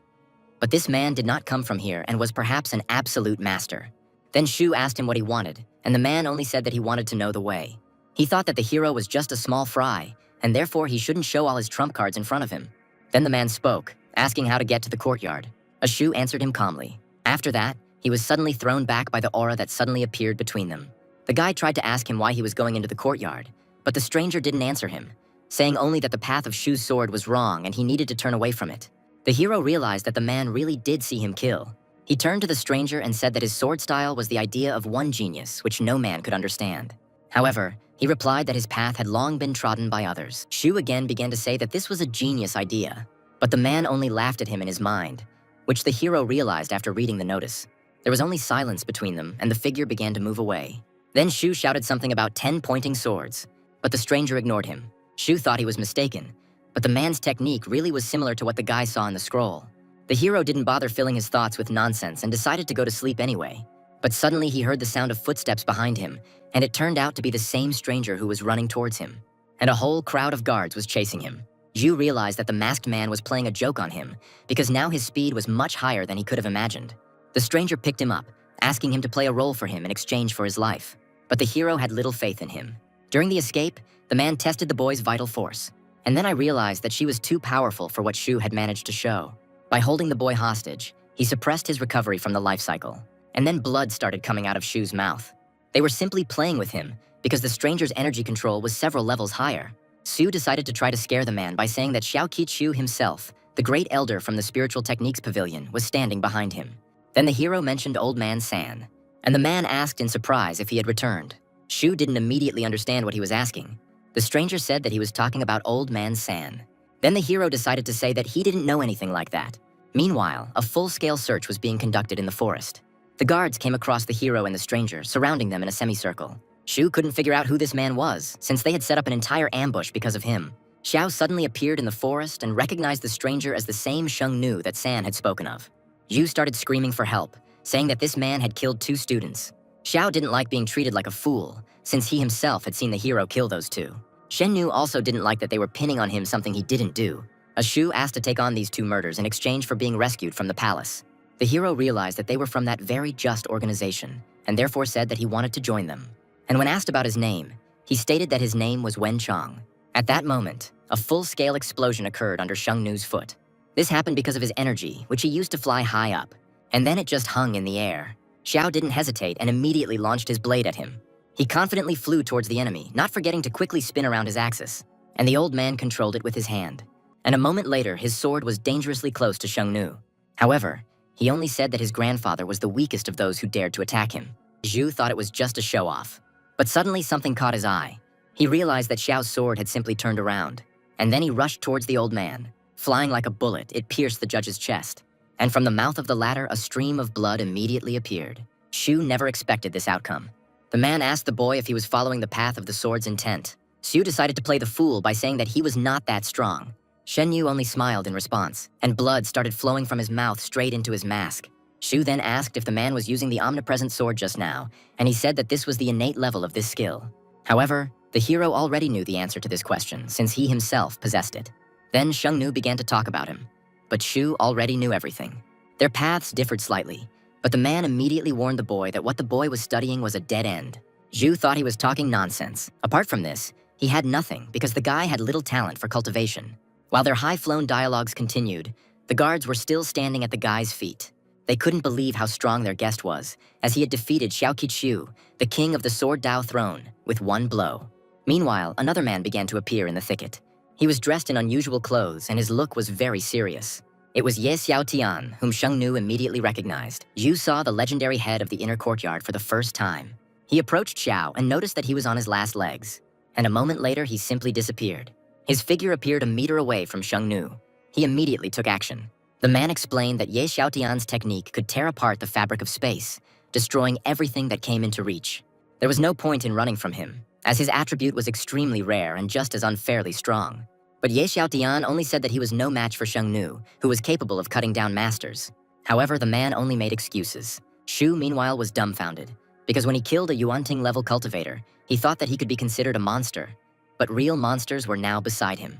Then the hero decided to immediately inform the director that he was not on the same side as Shengnu. Therefore, he asked to be released to the ground so that he could leave here himself. The director was surprised by the guy's resilience, who joked under pressure from two monsters. But he had no plans to stop. And then space began to distort. Shengnu warned him that if Ye Xiaotian entered the battle, the people in the ambush would not survive, just like Xu. At that moment, golden flashes flared nearby and shot into the sky. These were the elders and the strongest people in the palace, whom Shengnu held back only by the force of his intent. Xu was surprised by his skills, but he didn't understand why the man was bothering with him and trying to dissuade him from going further along the path of the sword. The 9 great elders were tied up, unable to do anything. Ordinary soldiers couldn't believe that people of the master level could be so easily restrained by will alone. Ye Xiaotian also couldn't move, and Xu was increasingly confused about what was going on here. The director, meanwhile, was indignant, because these elders should not have entered into battle at all. Suddenly he was able to move, immediately attacking Shengnu. Xu tried not to panic. Meanwhile, the elders tried to tell Ye Xiaotian that he shouldn't look back at them in order to capture the enemy of humanity. However, the man only glanced suspiciously at the old man, asking why he had such a nickname. Silence was his answer, but Shengnu had already managed to launch his attack at the old man. Purple lines immediately passed through the body of one of the elders, and the skirmish between Ye Xiaotian and Shengnu was immediately interrupted. In the midst of the battle, an invisible but extremely burning fire appeared. The eyes of the ordinary fighters bulged out of their heads. They saw Elder San standing in the air not far from the two fighters. Xu was surprised by such a spectacular appearance. Ye Xiaotian realized that San had been waiting all this time until they were completely pressed. The old man immediately told Shengnu that he could do whatever he wanted with everyone, but he had to let Xu go. Meanwhile, the rest of the elders were still bound hand and foot, and the hero was extremely happy that the old man came to save him. Shengnu realized that Xu was truly worth something since Sun recognized him, and the old man decided to calm him down, saying that as long as the hero had breath, he would be able to bring him back to life. It didn't sound very promising. San began to release his aura, moving into action. He immediately rushed towards Shengnu, not allowing him to escape. And then the man's aura was enveloped in an invisible flame. It spread to Xu, which he immediately noticed. And then blood started coming out of his mouth again. He felt the real heavenly flame of illuminated coals on himself, which was much more terrifying than what he had used before. Shengnu immediately retreated, agreeing to hand over Xu. San managed to catch him with his aura, and the man tried to get away from them. Finally, the old man caught the young man, and then he just pinched his cheek. To his surprise, the hero immediately came to his senses. and San didn't expect anything else. He was glad to see the guy waking up. But Shu was not thinking about the fact that he had been safely rescued, but about the fact that he had almost been burned along with the enemy. Shengnu, meanwhile, tried to defend himself from the fire, and his technique was weakened by its impact. Then the elders were able to free themselves from their bonds. Just like Ye Xiaotian, who was already using his spatial technique to the fullest, deathly black bundles of energy immediately rushed towards the man. San tried to stop him, but it was too late. Shu didn't understand why the old man was doing this, but Shengnu was already in a hurry to confirm the elders' fears. A beam of bright blue energy immediately pierced Ye Xiaotian's abdomen. However, he immediately disappeared, and finding himself on the other side, he continued to use his technique. Finally, the black cords caught up with Shengnu. Shu couldn't predict whether the man would survive, but suddenly something didn't go according to plan. Shengnu suddenly appeared right above the director's head, and his fingers immediately pierced the old man's larynx. This allowed Shengnu to take the director hostage. He forced the elders to stop, because if any of them moved, the man would finish what he started. Out of powerlessness, the entire top of the palace began to get angry. In response to this, Shengnu cut off Ye Xiaotian's arm with his hand. He said that talking also counts as movement. Shu was increasingly surprised at how strong Shengnu was, that he could easily stand up to such a large group of masters on his own. San hit him on the head, saying that the guy was thinking about the wrong thing. If you take Shengnu as an example, you will quickly die. However, admiring sighs could still be heard from Shu. San just shook his head, realizing that he wouldn't be able to convince his student. He then turned to Shengnu, saying that he thought that he would not come today. The man began to demand something from San, but he only said that if Shengnu turned around right now, no one would stop him from leaving. However, the man had his own plan, so he began to blackmail San. But the old man said that as long as he lived, not a single sword or blade of grass from the Tianxin spiritual palace would leave the vault. Zhu began to wonder what kind of sword this was, but Shengnu decided to hurry him up, hinting at Ye Xiaotian's life. Old man San began to get angry because of such threats. Then Shengnu asked Shu to give him what he needed. The hero was genuinely tired of other people's attention, and again did not understand why everyone was so fixated on him. San's anger began to transcend all conceivable and inconceivable limits. Then Shengnu realized that nothing would work out for him today. He let go of Ye Xiaotian and created a rift in space. After using the escape technique, he finally addressed Shu, calling him Wen Ming, and said that he would come for him. The hero cheerfully shouted that this was his name, so let the man look for him. But before closing the crack, Shengnu said that even if the name was not real, he had seen Shu's face. This did not add to the hero's confidence. Meanwhile, the rain had stopped, and somewhere beyond the horizon, the sun began to appear. The elders didn't look very good, because today, they only lost to one enemy. They had to come to terms with it, and a moment later, they were all gone. Meanwhile, Old Man San and Ye Xiaotian were met by ordinary soldiers. They addressed them as the director and the deputy director. Shu only now realized that Old Man San was the vice director. Rumor has it that the spiritual palace has a deputy who has been away from court for many years.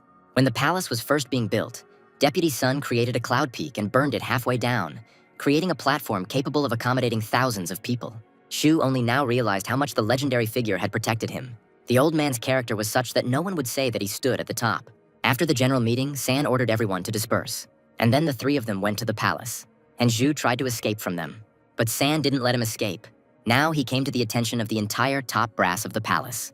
But Shu did not give up trying to escape from this predicament, saying that he needed to build a house. The old people were deeply surprised that the boy, after such experiences, thought only about his home.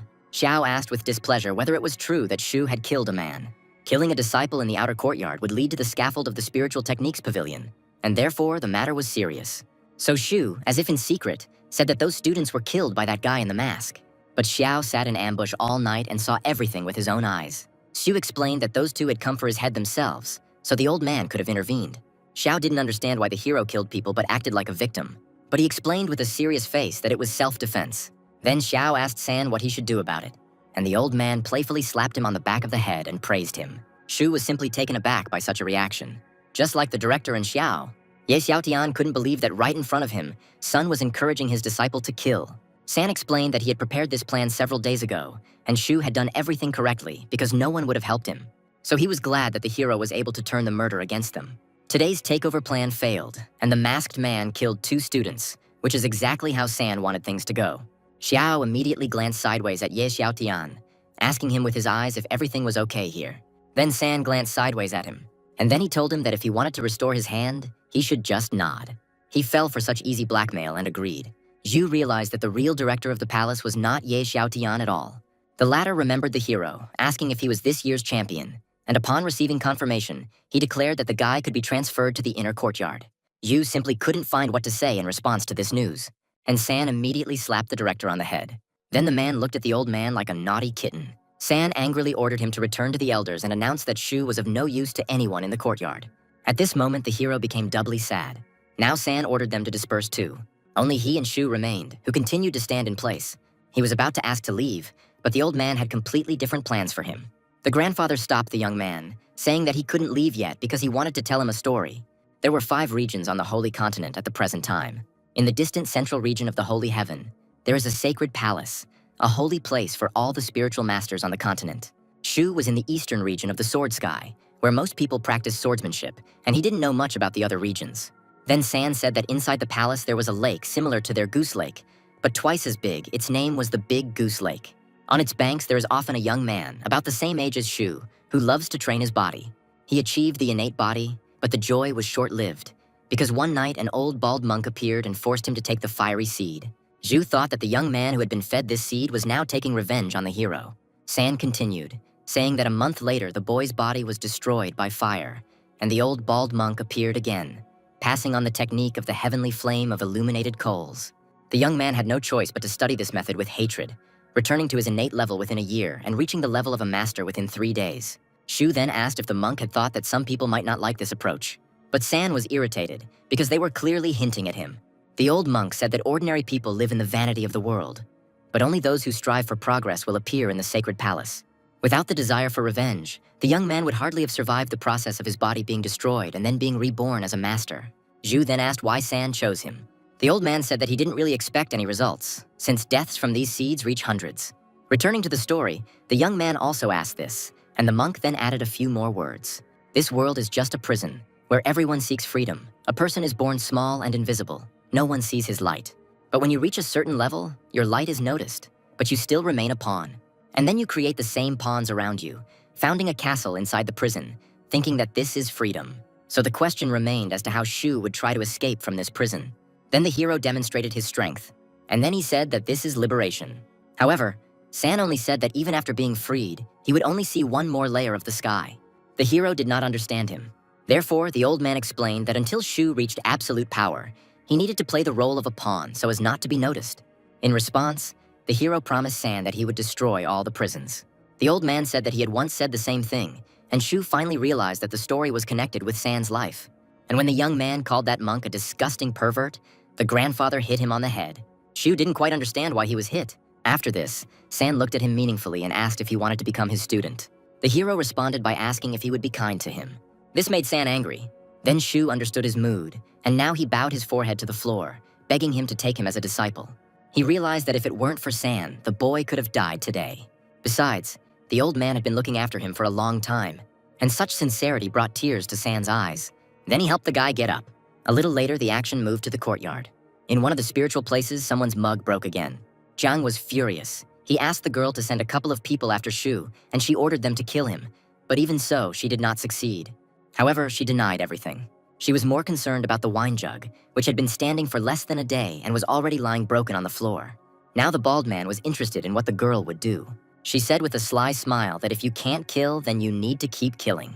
This was Father Jiang's order, which the girl was going to carry out even if he didn't want it. The bald man just grabbed his head, because if the executive pavilion got wind of this, their heads would roll off their shoulders. He said that if the girl did this again, the door from the pavilion would no longer open for her. She tried to justify herself somehow, but he rudely said that if she rebelled, he would eliminate her. Suddenly, the door to their house opened unexpectedly. The same boy with the sword came to them, who told the bald man that he would eliminate him too if he dared to raise his hand. Jiang recognized the guy as He Yuxin and asked if he was the one who called Feng Kun out of order. He was silent for a while, and then the bald man said that Yuxin shouldn't have listened to that girl. His finger was pointed at the girl's face, and the guy suddenly said that if Jiang didn't remove it, he could say goodbye to his hand. The bald man's foot suddenly broke through the floor.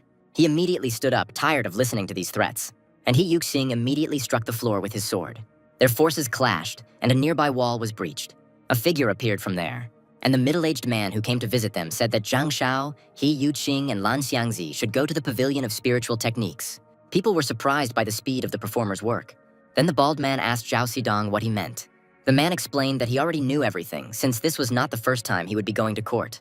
However, the bald man still didn't show it. The man immediately remembered Shu and his bad temper.